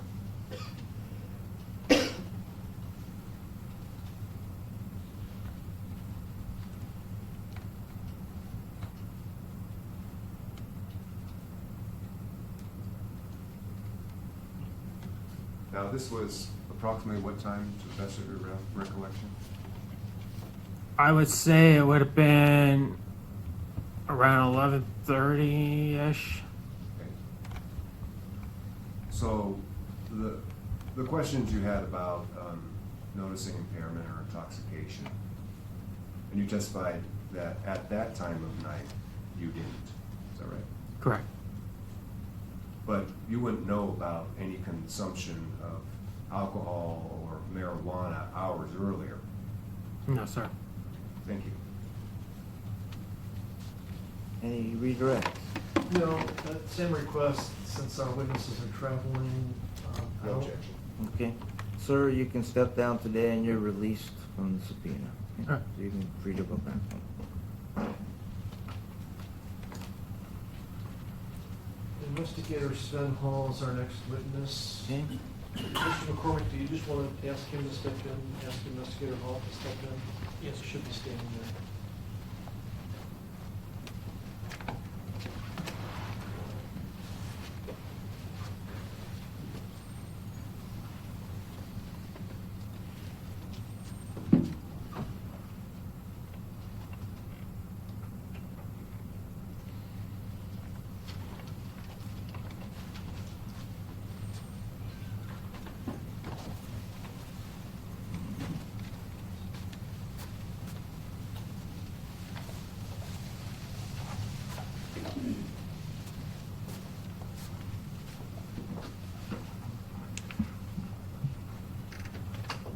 Do you solemnly swear or affirm that the testimony you will give in the case now before this court will be the truth, the whole truth, and nothing but the truth? I do.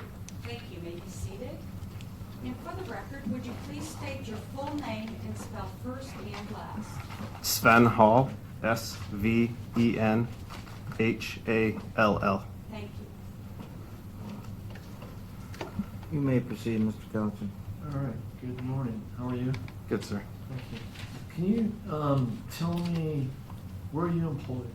I work for the State Fire Marshal's Office with the Alaska Department of Public Safety.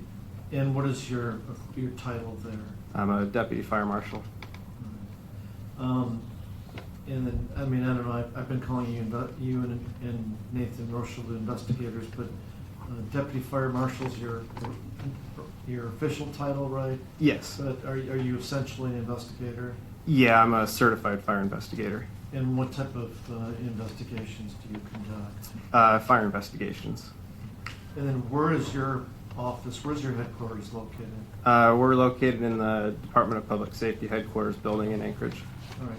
And then I mentioned Nathan Rocheleau. Is he one of your colleagues? Yes, he is. And he still works there? Yes. And is he also a deputy fire marshal? Yes, he is. So is there like since all of you are, is there a chief fire marshal? So there's the Alaska State Fire Marshal who is over our division. Yeah, and who is that? That's Richard Boothby at this time. Okay, and what that changes on occasion? The chief fire marshal? Yes, it does. Okay.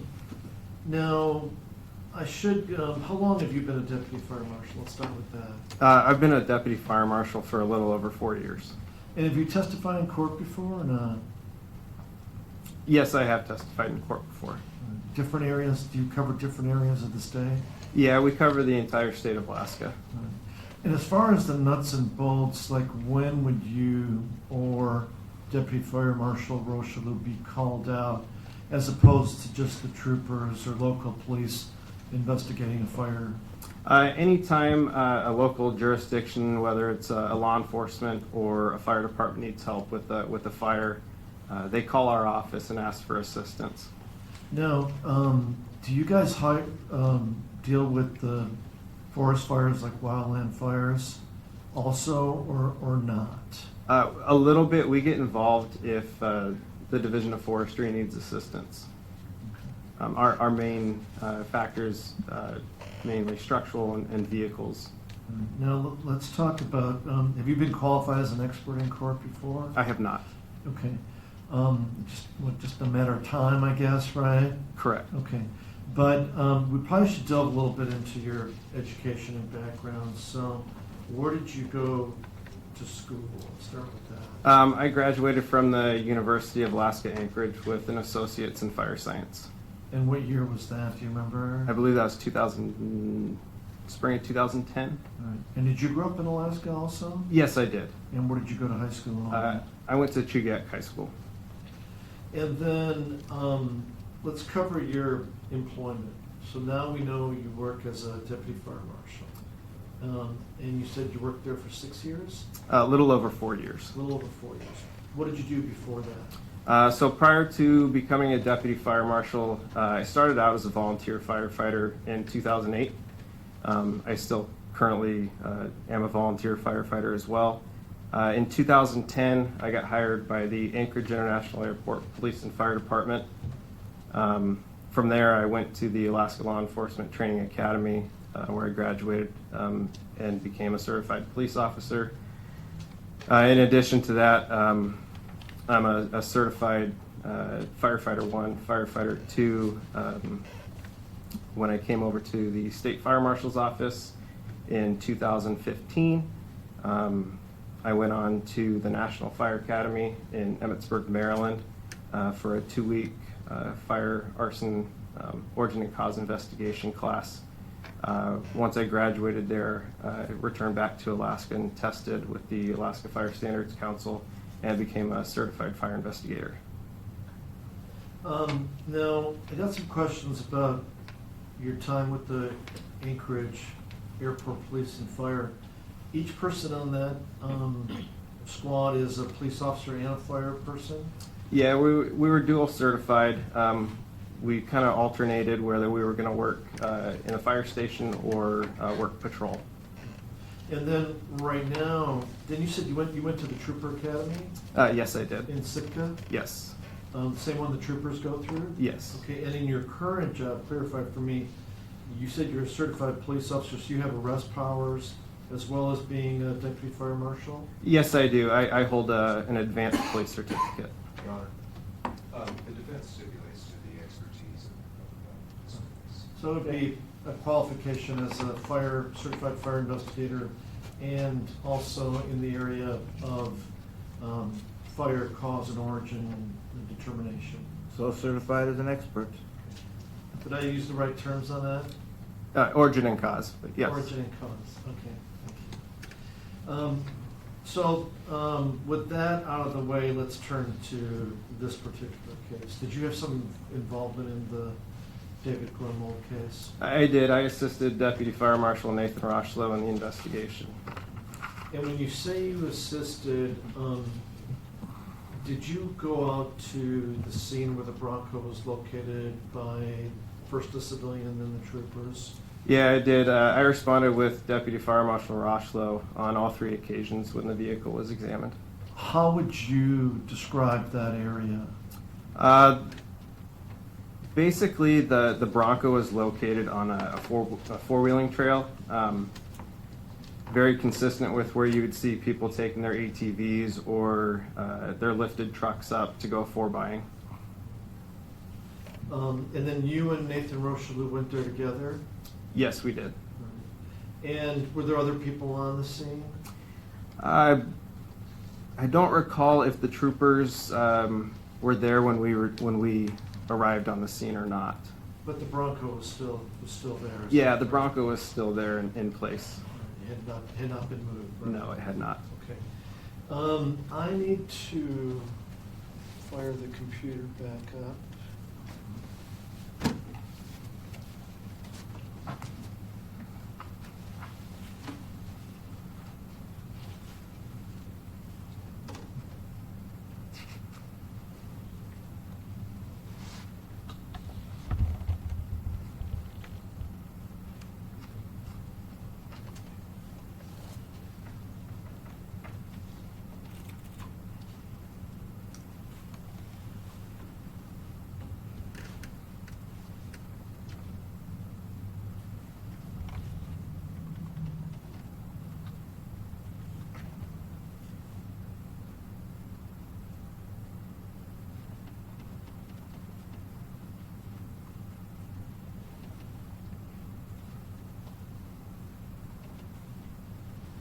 And now I'm going to turn your attention to some exhibits. Now, these are exhibits 246 through 267, and Mr. Provost did have a chance to look at these, obviously.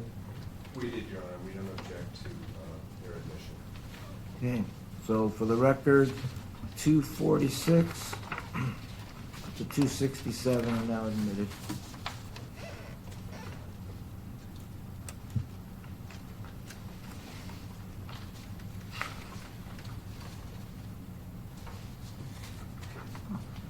These don't have the numbers on them as we see them on the screen, but I'm going to be telling you which exhibit it is, then you can look at it, and I'm going to be asking you some questions about it. Number 246, do you recognize that?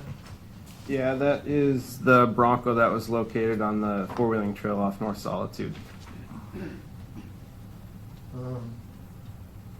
247, Yeah, that's just a close-up picture of the rear of the vehicle.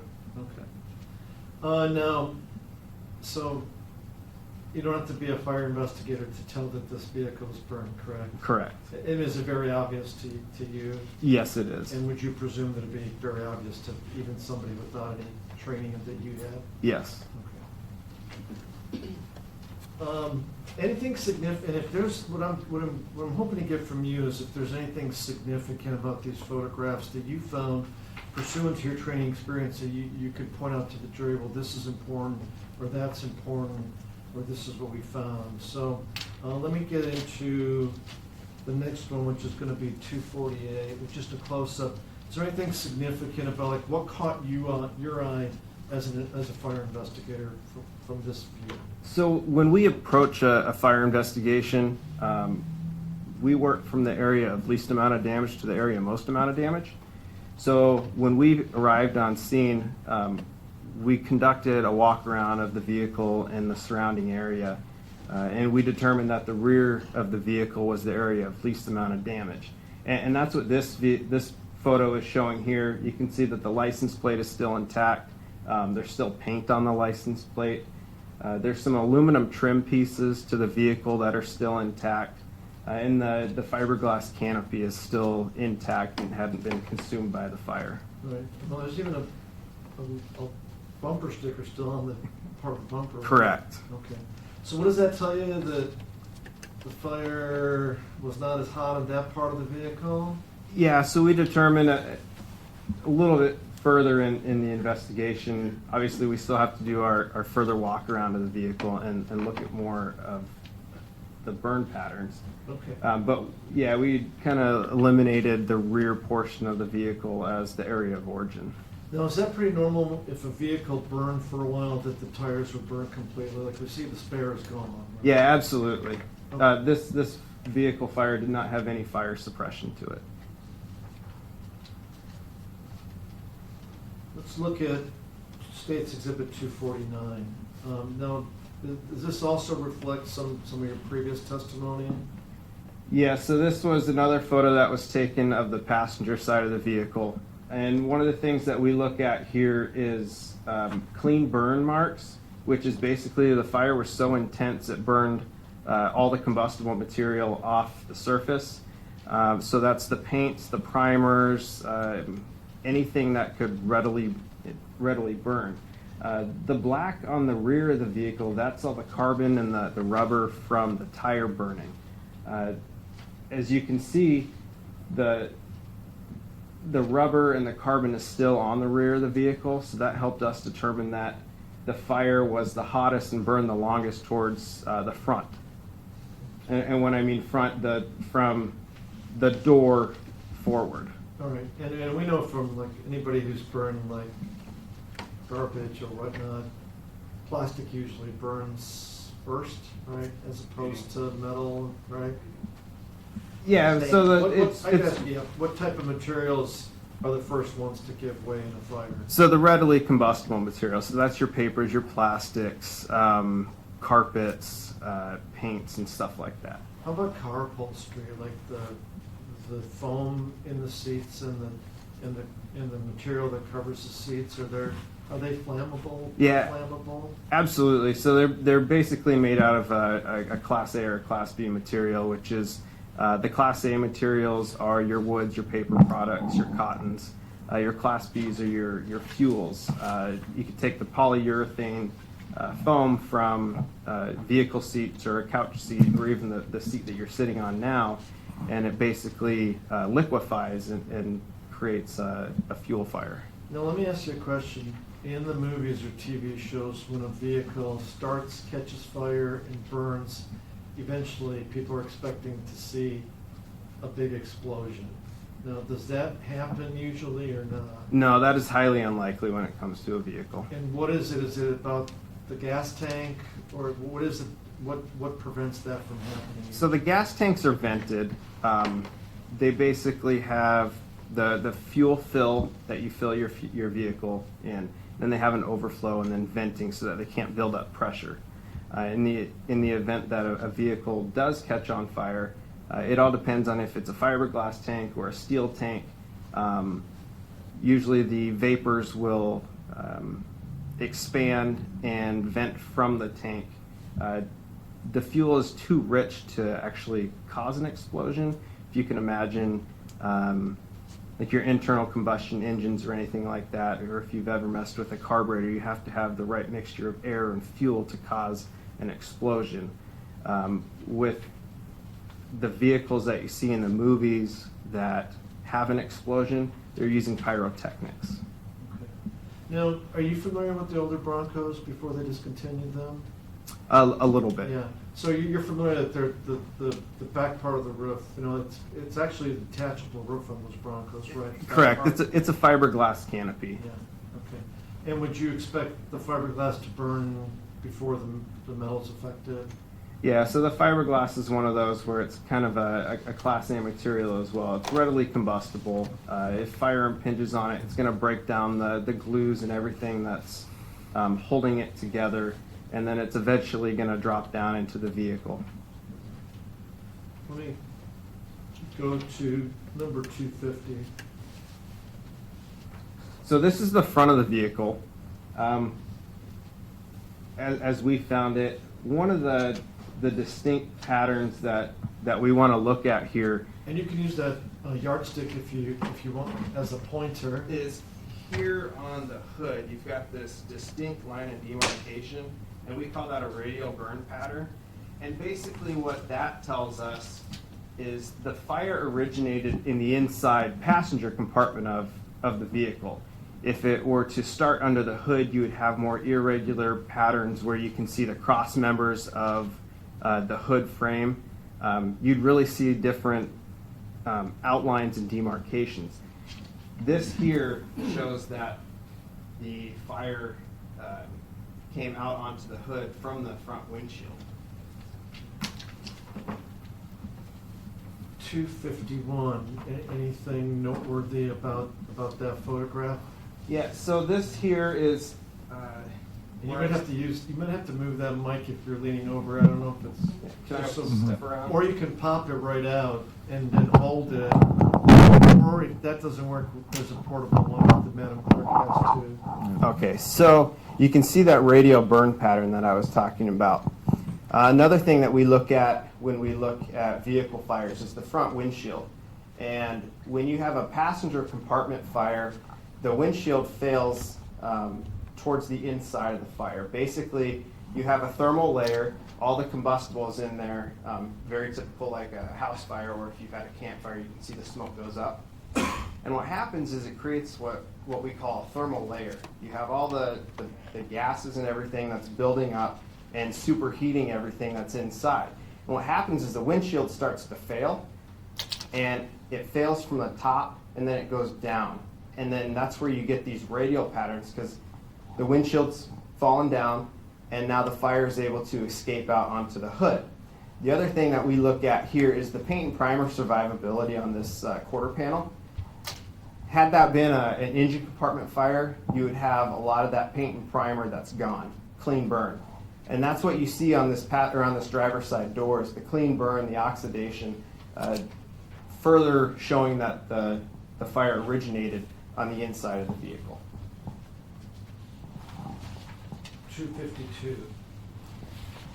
Same thing. It's this photo is showing again. You have the survivability of the paint and primer to the vehicle on that quarter panel, and then the clean burn on the driver's side door.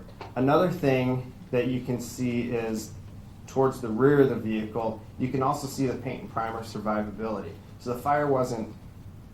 I don't want to say it wasn't hot back there. It was obviously very hot, but the fire burned the longest in this front passenger compartment. And you might ask, well, you have some clean burn back here as well, but you can associate that with the fuel fill, as I told you, when the gas tank gets heated and the fuel starts to vaporize. As it vents out there, it does catch on fire, and that's where you get that clean burn there. Now, I noticed that there seems to be like the hub cover. You know, the hub cover. I'm at a loss for words right now as to that part. See the steel. I'm talking about the rear wheel. It appears to be the center cap. That's what I'm looking yes. for. Does it appear? Is there any significance to that? Does it appear that somebody popped it off ahead of time, or could it have popped off during the fire? Do you have any insight into that or not? That I don't. Okay. Let's go to number. I think when I looked at this, there was one missing, so we're actually skipping to 254 now. So this photo just helps show the progression of the fire and how the fire moved from that front passenger compartment throughout the vehicle. Again, you have clean burn on the door, you have more paint and primer survivability on the front rocker panel. You actually have what we call a V pattern, and you can see it here where the fire starts low and goes up and out. It's a pointer pattern. It basically creates a V, as you can imagine, and you all have experience because you've lit matches, you've had campfires. Fire goes up and out. It creates that pointer pattern on where the fire starts. All right, before we move forward, let's cover this 253 that we don't have loaded on the computer. I'm going to give it to you, just ask you to hold it, and then you do the talking, and I'll get back here.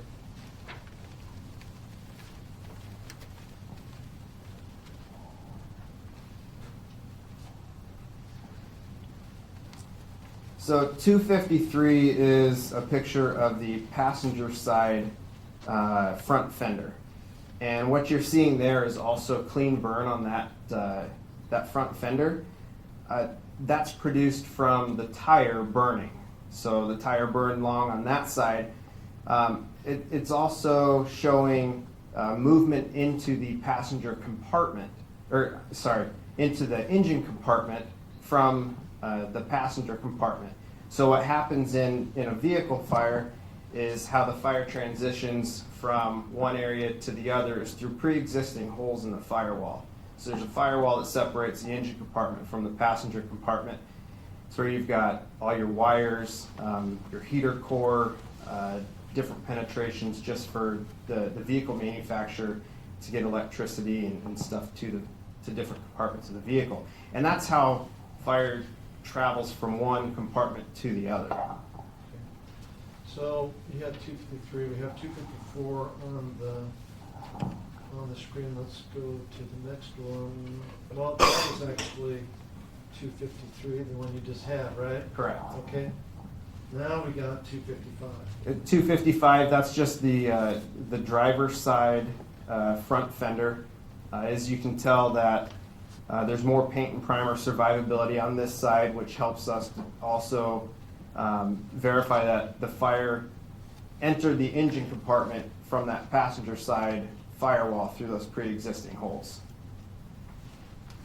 256. 256, this is the radial pattern that I showed you earlier. Very, very indicative that fire started in passenger compartment and extended out into the hood area. 257 is another. Just side. another view. Yeah, just another view of the hood. Now we get into 258. I believe this is the rear cargo compartment of the Bronco. So this would be the back door where that tire was mounted. And that's all the fiberglass from the canopy that has dropped down into that area. 259. This is the rear seat to the Bronco. You can see the fiberglass canopy that had burned and fallen down into the seat. There's zero survivability of the seat cushions in this area. Now, did you guys took some samples, debris samples? Yeah, we did. We took one debris sample from this area, and basically what we do is we use a layering technique, and we can tell what materials had dropped down. So all the fiberglass was taken off, and this happened on another day when we did a further examination of the vehicle. But yeah, we eventually ended up taking a sample from carpet pad and sound barrier that was still intact, low on the floor. And what do you put it into? So those go into metal cans and they get sealed up, and then they get sent off to a lab and they get tested for the presence of an ignitable liquid. So one can for the back. Yeah, there was one can that we took a sample of in the back. Right. Now let's go to 260. So this is the front passenger compartment. That would be the driver's seat on the upper side there. Driver's seat there. One of the things that also helps us determine where the fire started in vehicle fires is the steering column. Fires that start in passenger compartments, most of the time you'll find that the steering column completely fails and falls down to the floorboards. This is the same thing. You can see all the paint and primer that's missing, the clean burns on the doors, and then a movement pattern of the fire coming from low and up out the window.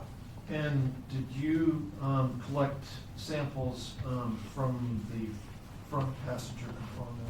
Yes, we did. We collected 2 samples from the front passenger compartment, from the sound pad, the carpet that survived. So 2 cans Yes. of debris, and was it one from the driver and one from the passenger? It was one from the driver and one from, I believe, the center transmission hump area towards the passenger side. 261.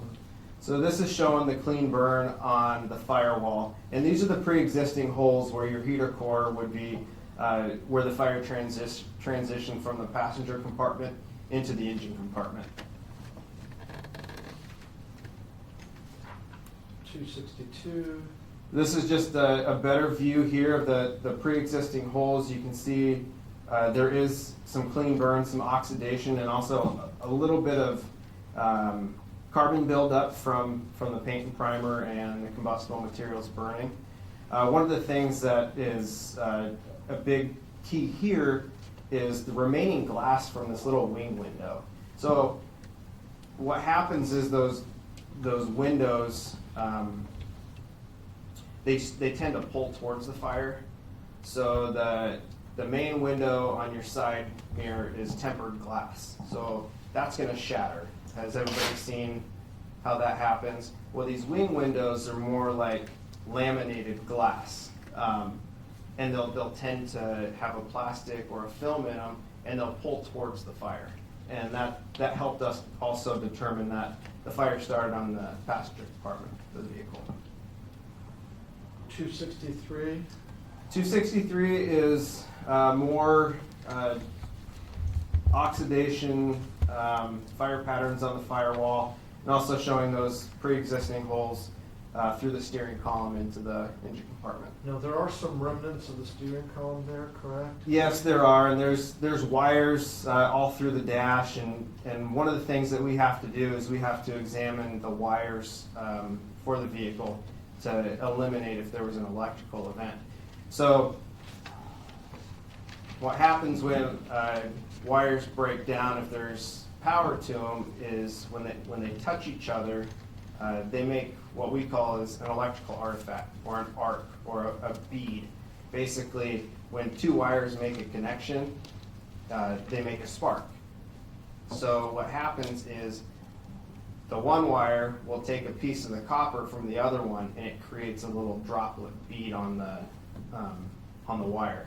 That's how we can determine if there was an electrical event that had something to do with the fire.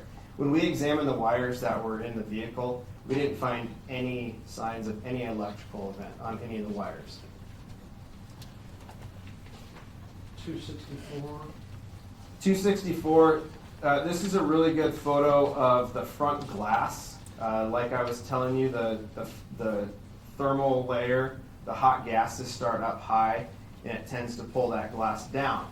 That's the only surviving glass that we were able to locate, and as you can tell from it dripping with the plastics that are in the glass, the fire was hot there. It tended to pull the glass towards the inside. 265. So this is the engine compartment of the Bronco, and one of the things we look at in engine compartment fires, again, like I said, is the patterns on the hood. The patterns on the hood in this fire were inconsistent with an engine compartment fire. There's still survivability in the engine compartment of the battery, and I'll have to wait for another photo, but you can see the movement pattern. Now, let me get into 266, which appears to be closer. Yeah, so this shows the movement of the fire, how the fire progressed through those pre-existing holes. You can see that there's still some paint and primer down low here, but you can also see that the fire moved from this point up over the engine just based on the more survivability of the paint and primer up there. And the last photograph, 267. So this is a photo of the interior of the vehicle after we completely excavated it. This is where we took samples from that were eventually sent to the ATF lab in California for analysis. All right, let me get these. Do you still have one of those up there?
Now, before I ask you some questions about your opinion, that was on the 15th during the day when you first examined it, right? The first time you examined it.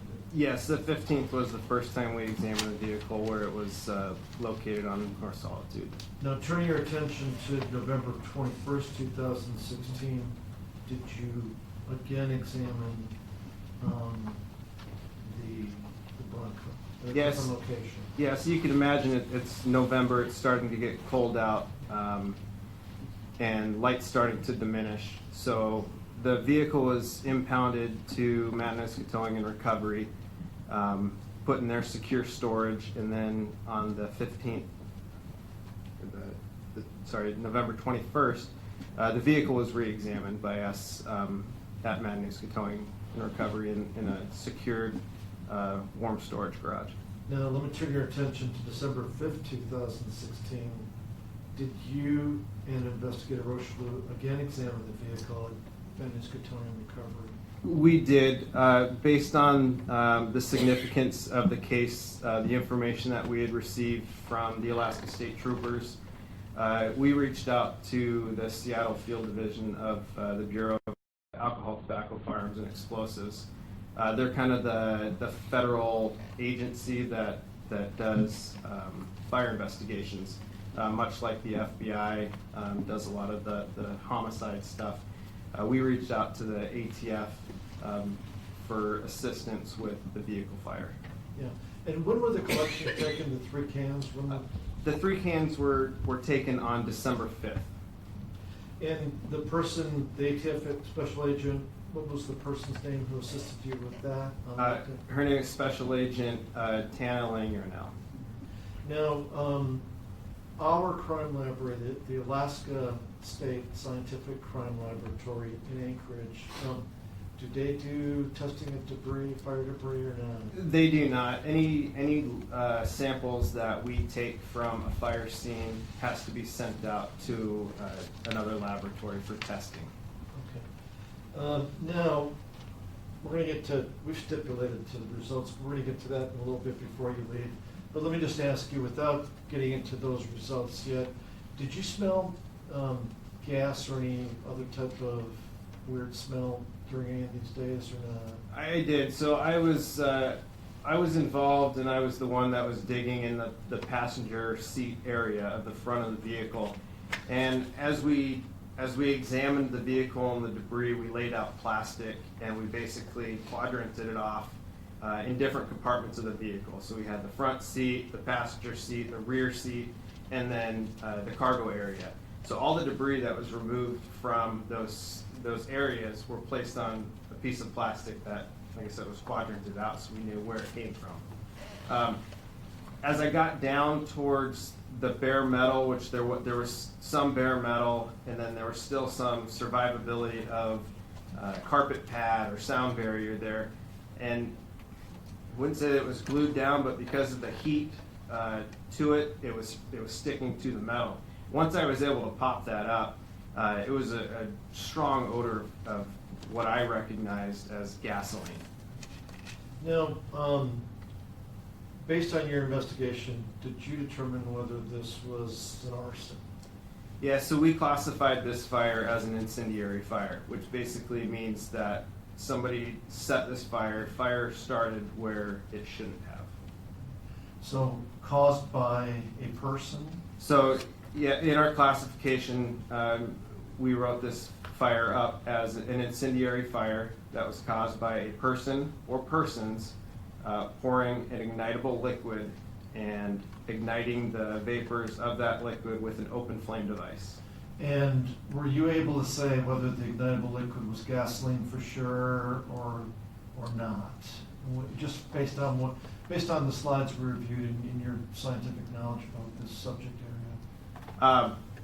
I knew it as a gasoline substance that would have been determined by a scientific lab for the chemical composition.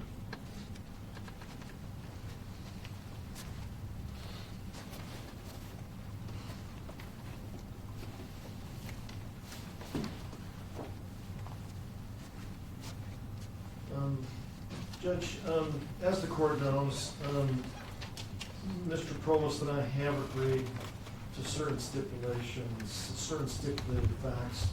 I guess twofold reason. One, to move the trial along. Obviously, some of these people would have to travel from other areas, and I believe Mr. Provost made some probably strategic decisions that he did not have to have these people here to cross the line. But generally, I would like to read the stipulation in as to the testing, since we're at that relevant point in the trial, so the jury can connect it up to what Investigator Hall just testified about. And these eventually will be marked, I'll move for the admission of states exhibit number 245 eventually, but because they have other stipulations, I just want to read the. They're all going to be on one exhibit, correct? They are. Okay.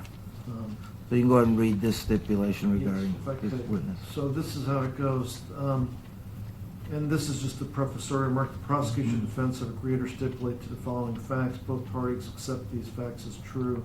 Because there is no dispute about these facts, you must also accept them as true.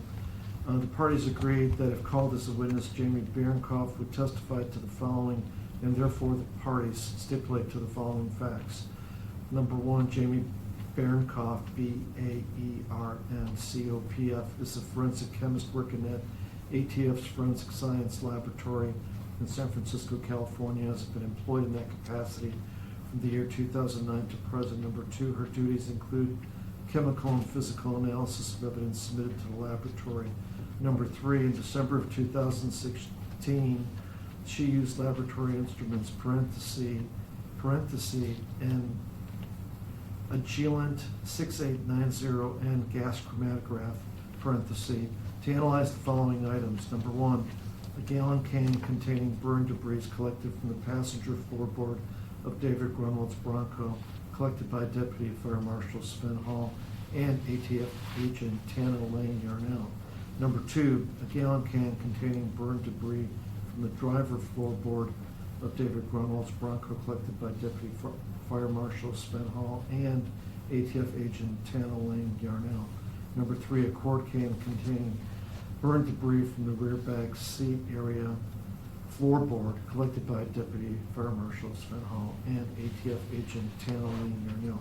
Four, the analysis revealed that items 1 and 2, as I described above, each contained gasoline, which is an ignitable liquid. 5, the analysis revealed that no ignitable liquids were identified in item 3, and that's the item 3 was again the quart can containing burn debris from the rear back seat area floorboard. And with that, I don't have any other questions for the Deputy Fire Marshal. Okay. Any cross-examination? Good morning, sir. Morning. Did you receive any follow-up information during your investigation about this case? Like interviews of the defendants, or was it strictly limited to scientific analysis of Bronco? Deputy Rochlow, he was the case officer for our agency. I can't speculate to what the information that he received from the troopers on that. I don't recall receiving any detailed information. Thank you. Any redirect? No, thank you. Okay, sir, you can step down. Members of the jury, we're going to take our last recess, but before we do, I want to read you it's fairly brief, but it is the jury instruction on stipulations, okay? And it reads as follows. In addition, while presenting evidence, the parties may agree that certain facts are true. In this situation, instead of presenting evidence, the parties will present a stipulation, in this case in writing, which is an agreed statement of facts. You must accept stipulated facts as true. That is the instruction. So let's go ahead and take a 15 to 20 minute break. We'll come back and go to 1:30. Palmer, Alaska. And how long have you lived there? We've lived there since 2005. And where did you live before Palmer? We lived in Anchorage for a few years. And before Anchorage? I went down in 97. Did what? I'm sorry. What was your question? Before Anchorage, where did you live before Anchorage? I lived in North Pole, Fairbanks. Okay. And currently, what do you do currently? Well, I'm retired military, 31 years in, and I'm appointed to a board. It's not really an occupation per se, but And your husband, you have a husband, right? I have a Tell us husband. his name and what he does. Benjamin Grunwald, and he's a professional flight engineer. He works for Linden Air Cargo. And both of you live together? Yes.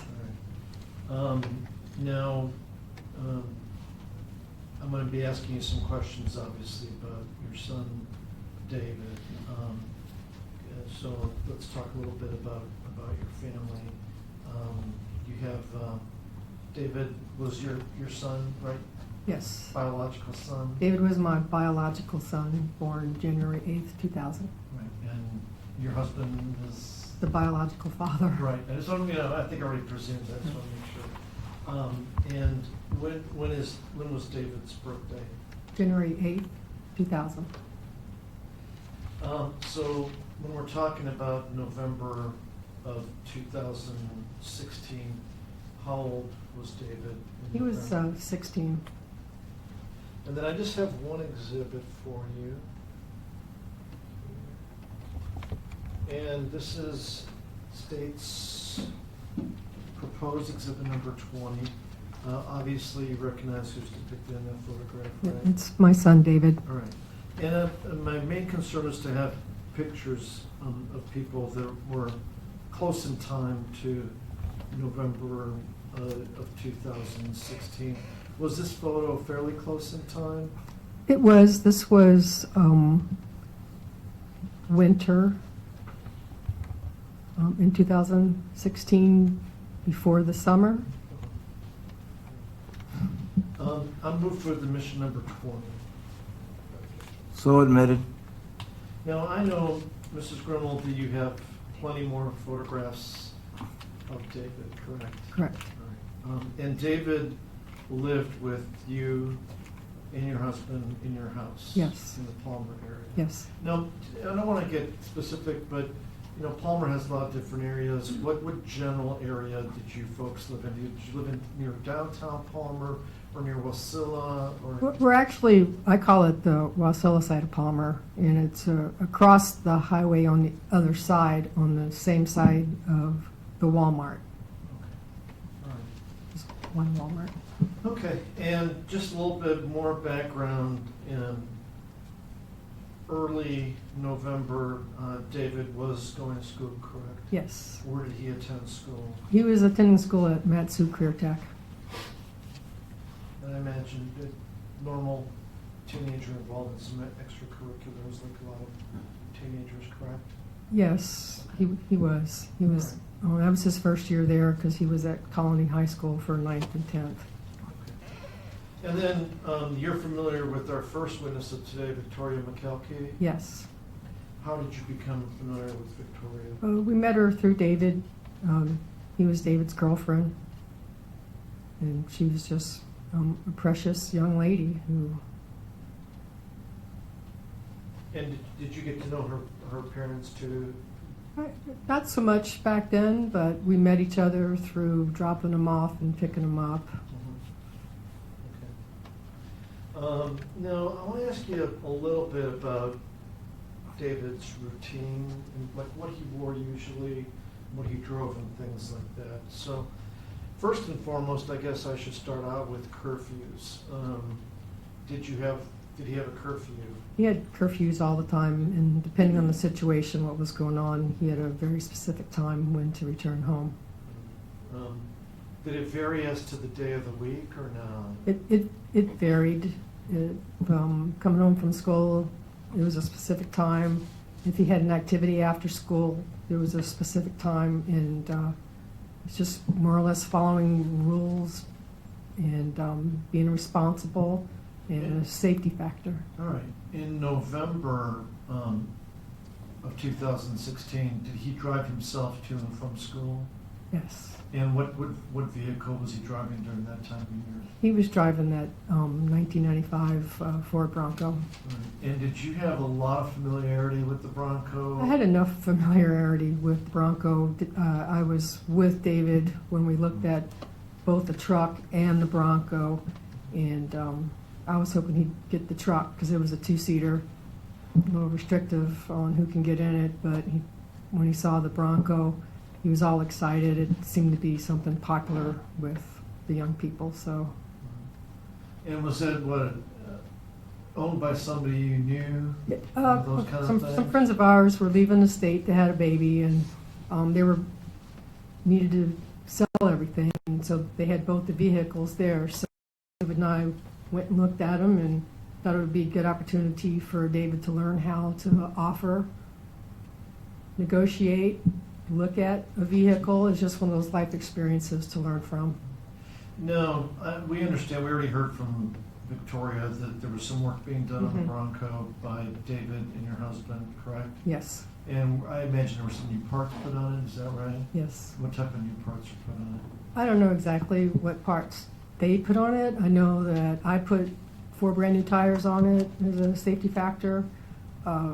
I know that I went with David to go pick up a couple of items for the Bronco, pieces of parts. Yeah, and the tires got on the Bronco when, 2016 or earlier? 2016, right? As soon as we got the truck, I think he took the bus to school that day, and I took as a surprise, I drove that Bronco to Costco and got 4 brand new tires put on it.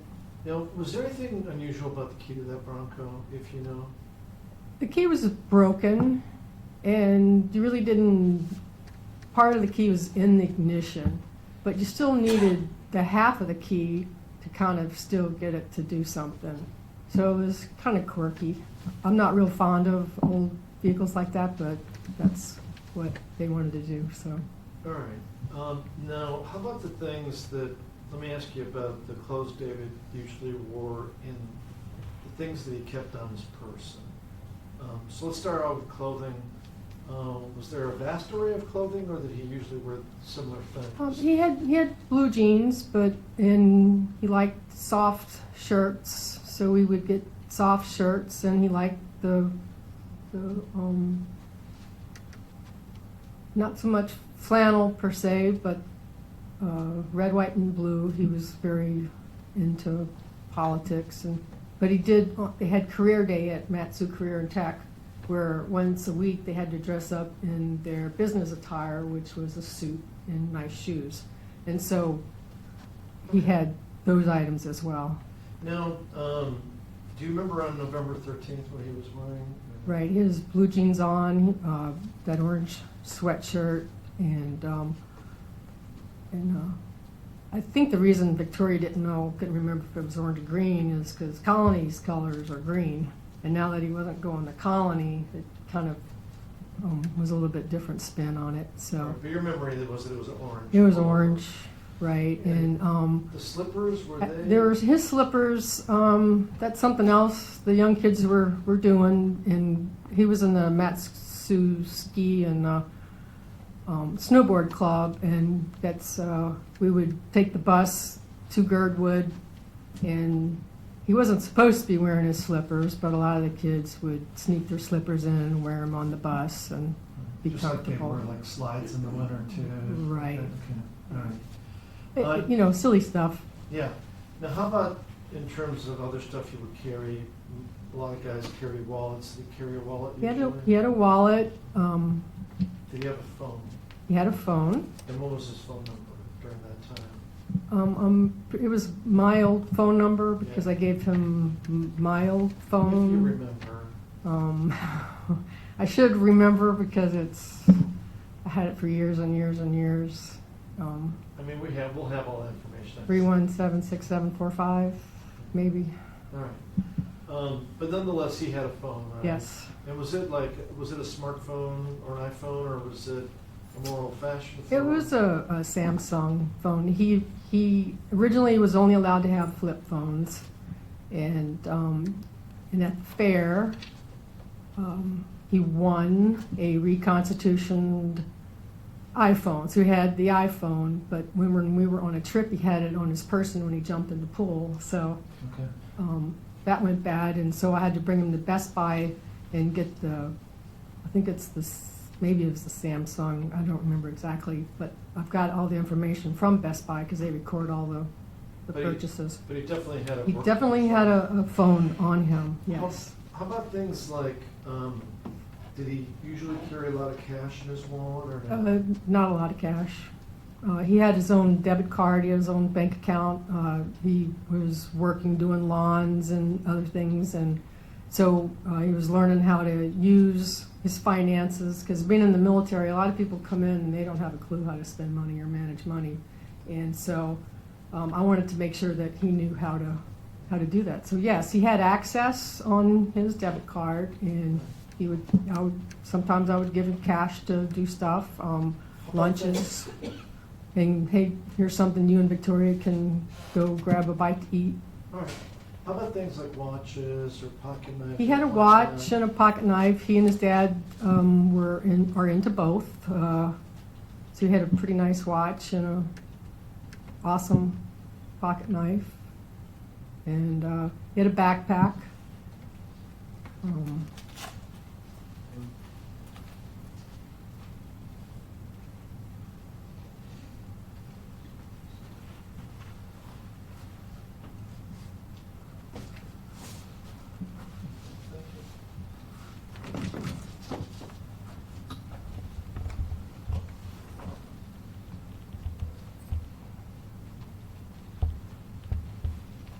Let's talk about November 13, 2016. Is your memory of that day similar to how Victoria described it for the jury? Yes, it is. All right. Do you remember anything additional, or was that pretty much a good description of how the She day was spent? pretty much gave a really good description of it. She just left out the bacon on the burgers, though. Okay, all right, so her memory was good? and- Yes. Okay. I'm not going to go through that again with you if you feel that that was a good description of how the She day did went. a good job. And do you think it was a fairly normal day? That was It was pretty a typical day of the life of the Grunwalds? it was a fun day. Okay. Now, we know the next day was supposed to be a school day, correct? Yes. And what time did school start for David, if you remember? I don't remember. How about curfew? What was his curfew on November 13th? It was Sunday? 9 o'clock was his curfew because he did have school the next day. Now, not talking about him, but you and your husband. Were you firm about curfews, or were you wishy-washy about curfews? We weren't wishy-washy at all.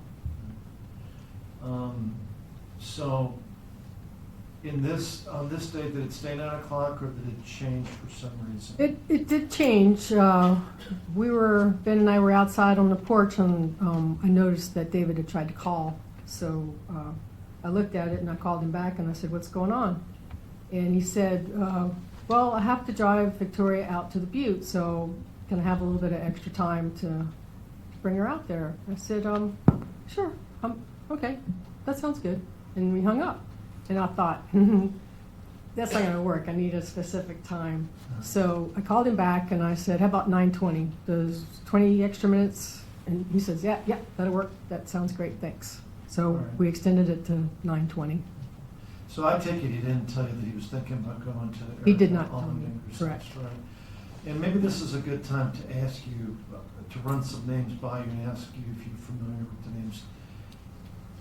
Had you heard the name Eric Allmendinger before November 13th? I may have heard the name Eric once or twice, but the last name wouldn't have rang a bell. How about the name Dominic Johnson? Nope. Had you heard it before? No. How about the name Austin Barrett or Andrew Barrett? No, Bradley Renfro? no, Devin Peterson? no, David Evans? no. I didn't learn those names until afterwards. So, is it fair to say none of those people were ever at your house before? They weren't at my house before.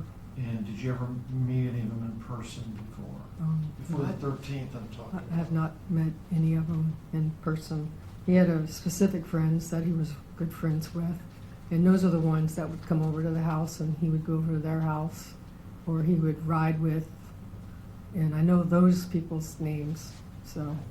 So now you obviously know that he did end up going to Eric Allmendinger's house. Yes. Now, were you aware that he had been at Allmendinger's house before or not? I don't think so. And, you know, on the marijuana smoking, I mean, you would agree that a lot of people smoke marijuana nowadays?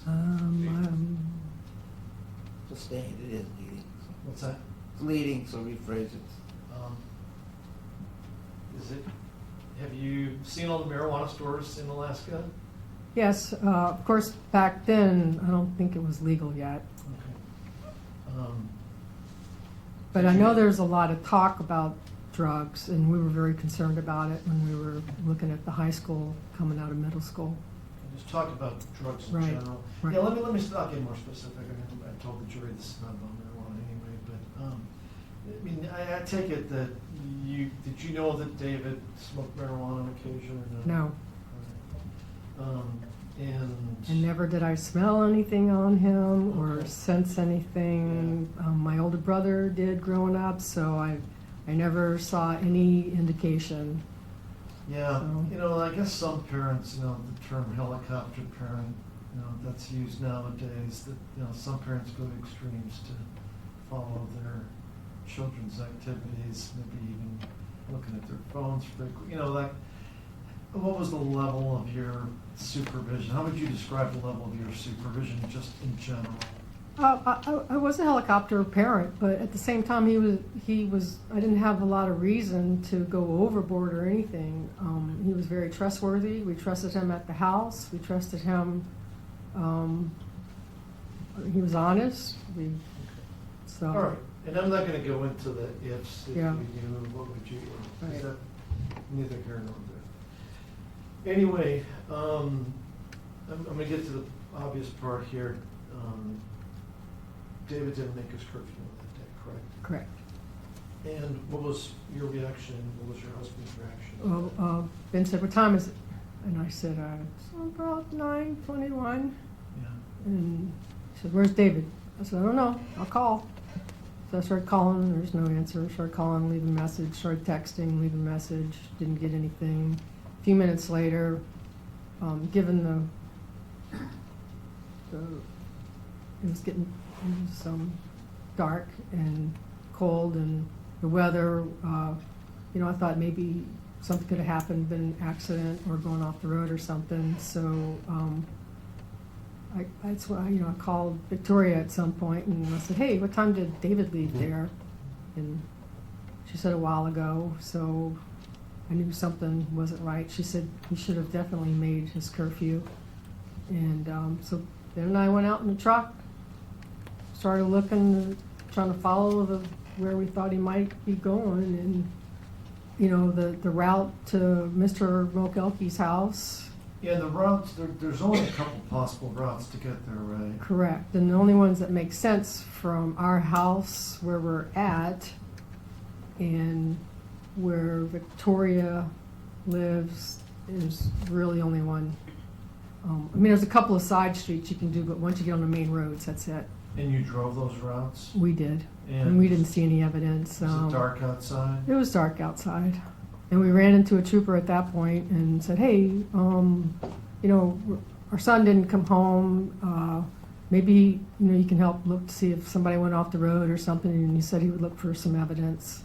And then I think we stopped at the trooper station on the way home to tell him that we couldn't find our son.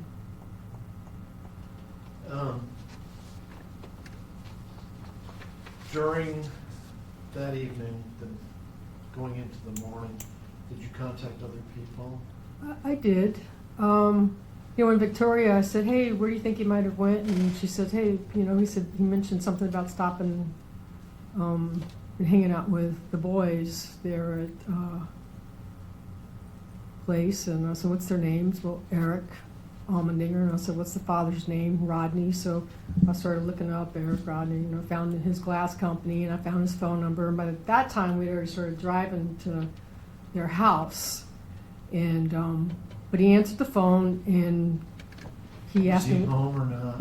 He said he was home. Mhm. I didn't physically see him, but even though we were outside of his house, he said he was home, that everybody in the house was sleeping, and that he didn't know where David was. Our son hadn't seen him. He didn't even know where his own son was. So he acknowledged his son wasn't home. Correct. Any other conversation with him or not? We had a few different conversations because I kept checking in with him, and he kept, responding. He seemed very open, talking with me. He told me that one person that I could call to see if knew anything, his name was Devin Peterson, and he gave me his phone number, and he said, don't tell him you got the number from me. So I called David Peterson, and I said, hey. Let me back up for 1 second. I'm sorry to interrupt you, but did you know the parents of Allmendinger before? No. Before November 13th? No. And how about any of the other names I ran by you before? Did you know any of the other No. parents? Okay, sorry. No, go ahead. So you said you found out Devin Peterson's phone number? Well, Mr. Allmendinger, Rodney Allmendinger, gave it to me, and Okay. I wrote it down, and I called him, and I said, is this Devin? He says, yeah. I said, well, this is David Grunwald's mom. I'm looking for my son. He hasn't come home, and I understand you might know where he's at. He said, nope, can't help you. I said, all right, thanks. And I pressed on. I got on Facebook like everybody else, looked up every name I could to see who was friends with who, and I knew the David Evans name from Victoria, so I looked up David Evans' name, and I looked in relationships, found his mother's name, and then I contacted his mother through Facebook and said, hey, because I also tried to contact David Evans through Facebook Messenger. I also tried to contact Eric Allmendinger through Facebook Messenger. David Evans did answer me the next day and said all he saw David Grunwald was him dropping him off at Eric Allmendinger's, and Eric never answered me, but then David Evans' mother answered me, and she said that her son had spent the night at her house with the other son, and that she'll help post posters and things to find him. And then the next day she said that her daughter said that she thought she saw David picking somebody up from Colony. But it didn't, I think it was pretty soon after the Bronco was found burnt up. And there's another Bronco that was parked at Colony High School that looks a lot like David's. Okay, now, the jury's already heard through my opening statement how this ended, and you know how it ended. But I do want to talk to you a little bit about the days in between the 13th of November and December 2nd, 2016. Did you, your family, or others engage in any search efforts during that time period? Yes, we did. Every day we were out looking. We hired a private investigator to help us look for our son. We kept in contact with the troopers. We did not help wanted, but missing posters. The community really came forward in trying to find people we didn't know, people with dogs, airplanes. We had a friend with a drone who flew his drone everywhere to find. We had even a guy with a helicopter, and there was an actual group effort that people from all over came. A couple hundred people met at the church, which is in between the Allmendingers and Victoria's house, and they scoured that area. Let me ask you, you have been to the Connect River Road scene that I have described in the opening statement, correct? I went there. Okay. Did any of the search efforts that were done between the 13th and the 2nd, did any of them get close to that area, or were they in totally different areas? Mostly totally different areas. We did go to the Gem Creek area.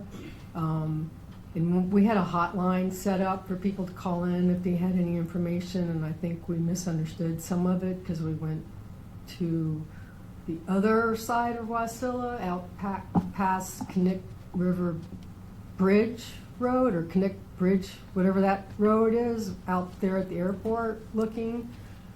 And when we drove that back highway around, we parked there on the old Glen. If you go another 7 miles, it goes to the highway. And I looked back, and I had never been in this area before that I can remember. And I asked my husband, we had 2 other people with us, I said, well, where does it pointed up at Connect River Road? I said, well, where does that go to? And he said, it doesn't go anywhere. Yeah. So were some of the searches conducted by where the Bronco was found? Ben's group did that. Okay. I never went to that What site. were the other areas, like what were the spots with the suspected areas that were searched? Jim Well, Creek, because of you the said? route, we searched the areas along the route from our house, but we also expanded it up towards off of Connect River Bridge Road in isolated areas. And then because of the cell phone ping that we got, we were told were David's last cell phone ping, we searched in that area off the Palmer-Wasilla Highway. And we had people coming into our house helping to search too. And it was like a command post in there, like this, in different areas that we would be marking off where we weren't finding anything, and that was searched. And is it fair to say that obviously during the course of that time period, people had to stay optimistic that David would be found? Is that right? Correct. Okay. We were hopeful. Hopefully, hopefully he'd be okay. I mean, that's kind of what you do. Even though more time was going by, I mean, it was 19 days before they found him. So. And then as far as notification of you, it was Sergeant Wegson, who's not here yet, but it was Sergeant Wegson who notified you shortly after David's body was located on December 2nd. Yeah, right? What's your question? I'm sorry. Sergeant Wegson was the person that notified you? Yes, he was the trooper that kept in contact with us, and we also had some help, and we offered a $10,000 reward for anybody leading to the information of finding our son. And I remember him asking for a picture of that to take with him to talk with some of the people he thought were important in the case. Now, clarify for me on the tip line. I didn't focus too much of that in the past.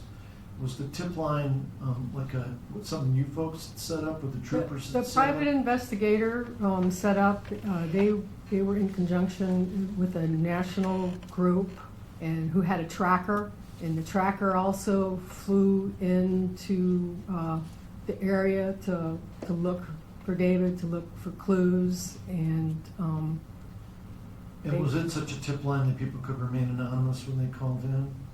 yes, if they wanted to. And this was in addition to the national one that they have, Okay. the Crime Stoppers. And was the missing person posters, was there a telephone number on those posters? Remind me about Yes, that. I think that was the that hotline number. And was that a private one or the? I think it was the private one. It could have been, it could have been a couple of them. It could have been the Matsu. At the time, they were all, there was a Matsu number you could call too, police number. So I don't exactly remember which one we put on the poster. Now, the other thing I should ask, your efforts, the private efforts, meaning non-trooper, non-police efforts, were the private groups coordinating with the troopers, or was it kind of a mishmash where the troopers were there doing their things and the private people were doing their own things? The troopers wanted to make sure that they knew where we were at all times, because it was getting really, really cold, and they didn't want anybody else to be getting into any kind of trouble out there, and they didn't want us maybe to be where, this is just me speaking, I was thinking, but yes, they, I didn't specifically keep them updated unless I was asked, but I think that Alaska Investigations Agency was required to give them all the updates. All right. Now, the other thing is that Trooper Norman's going to testify tomorrow about recovering some items in the area of Almendinger's neighborhood. Did that information come through your efforts? Right, well, Okay. Sergeant Regson knew that my husband and I were just hands-on, and we were doing everything we can do to help out. I mean, it's limited, so he would say, well, we know there's a carpet involved, and we think it's over there. If you want to do something, go look over there. So we headed over there, and sure enough, we found, and we were told not to touch anything, but to call the troopers, and we did, and they came and did the collection.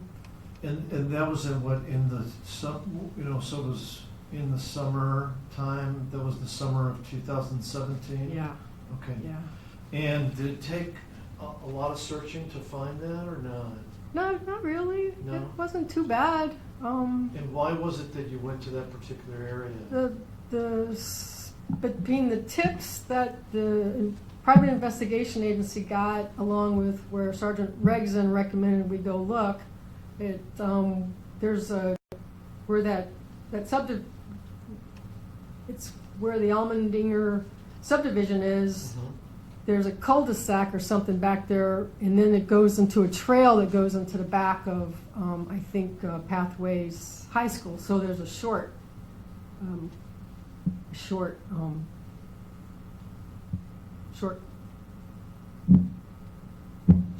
path, shorter way. You don't have to walk the Shortcut, road. yeah. It's a shortcut. Thanks. Okay. Yes. All right. And then what did you see there? Just regularly, it wasn't a whole lot of trees there because there was a lot of it was, but it still was overgrown. There was some grass. It was still early in the season, so we could still see what was on the ground and everything. We found a couple other things out there, a little cap, a little hat, and we just left everything there and called the troopers. Just we didn't know if that was it or not, but it. And the hat was more like what kind of hat did It you? was looked like a little person's little knit hat, so A kid's hat? kid's hat, you know. But there was some burnt stuff there Yes, though? yes, And did it look like carpet Yes. or? absolutely, yeah. That's why we called the troopers, because it matched everything.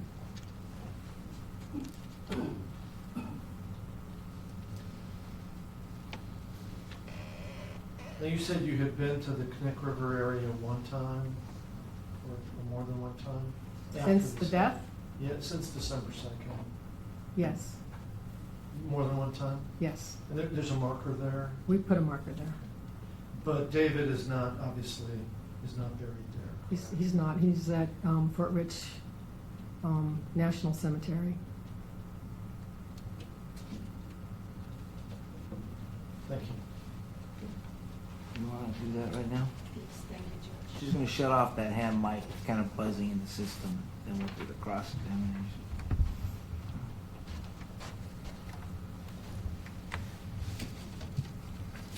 Oh, is there a?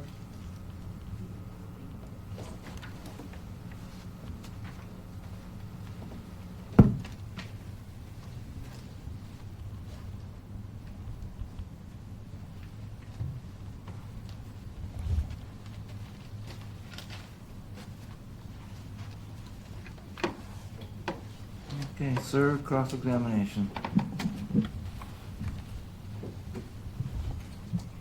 you doing, Ms. Grunwald? Oh, good, thanks. And you? This can be. I just have one or two quick questions. When you reviewed David's contacts, when you did your search online, Facebook and whatnot, you went to David's website as well, on Facebook? I wasn't David's friend, so I couldn't see any of his stuff. Well, Brent, you know how you get around friends of friends, and how did you discover, for example, on Facebook, some of your commentators' contacts?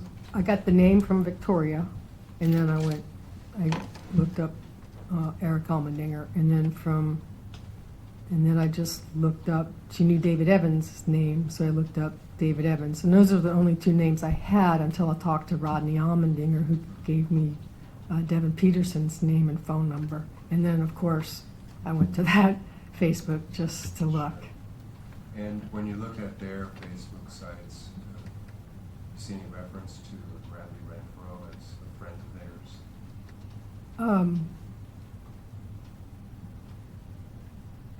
theirs? See, after the, I can't answer. If I saw his name there, I don't even know if it would have meant anything, just like all the other names. I mean, some of these young people have friends from 200 to 600 to 800. And so, you know, I wouldn't have had any reason to probably even remember the name. I mean, or even if the picture was there, it wouldn't have meant anything to me. Of course, after I learned his name, I went to the yearbook to try to find some stuff, but that's all. All right. Scout check, any follow-up? Thank you. Thank you, ma'am. Sit down.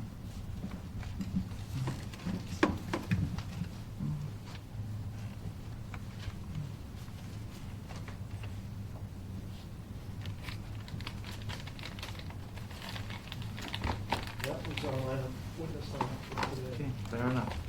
So we are done for the day. Please report again, members of the jury, at 8 o'clock tomorrow. We'll start promptly at 8:30 and go till approximately 1:30. Okay. Remember, don't talk about anything.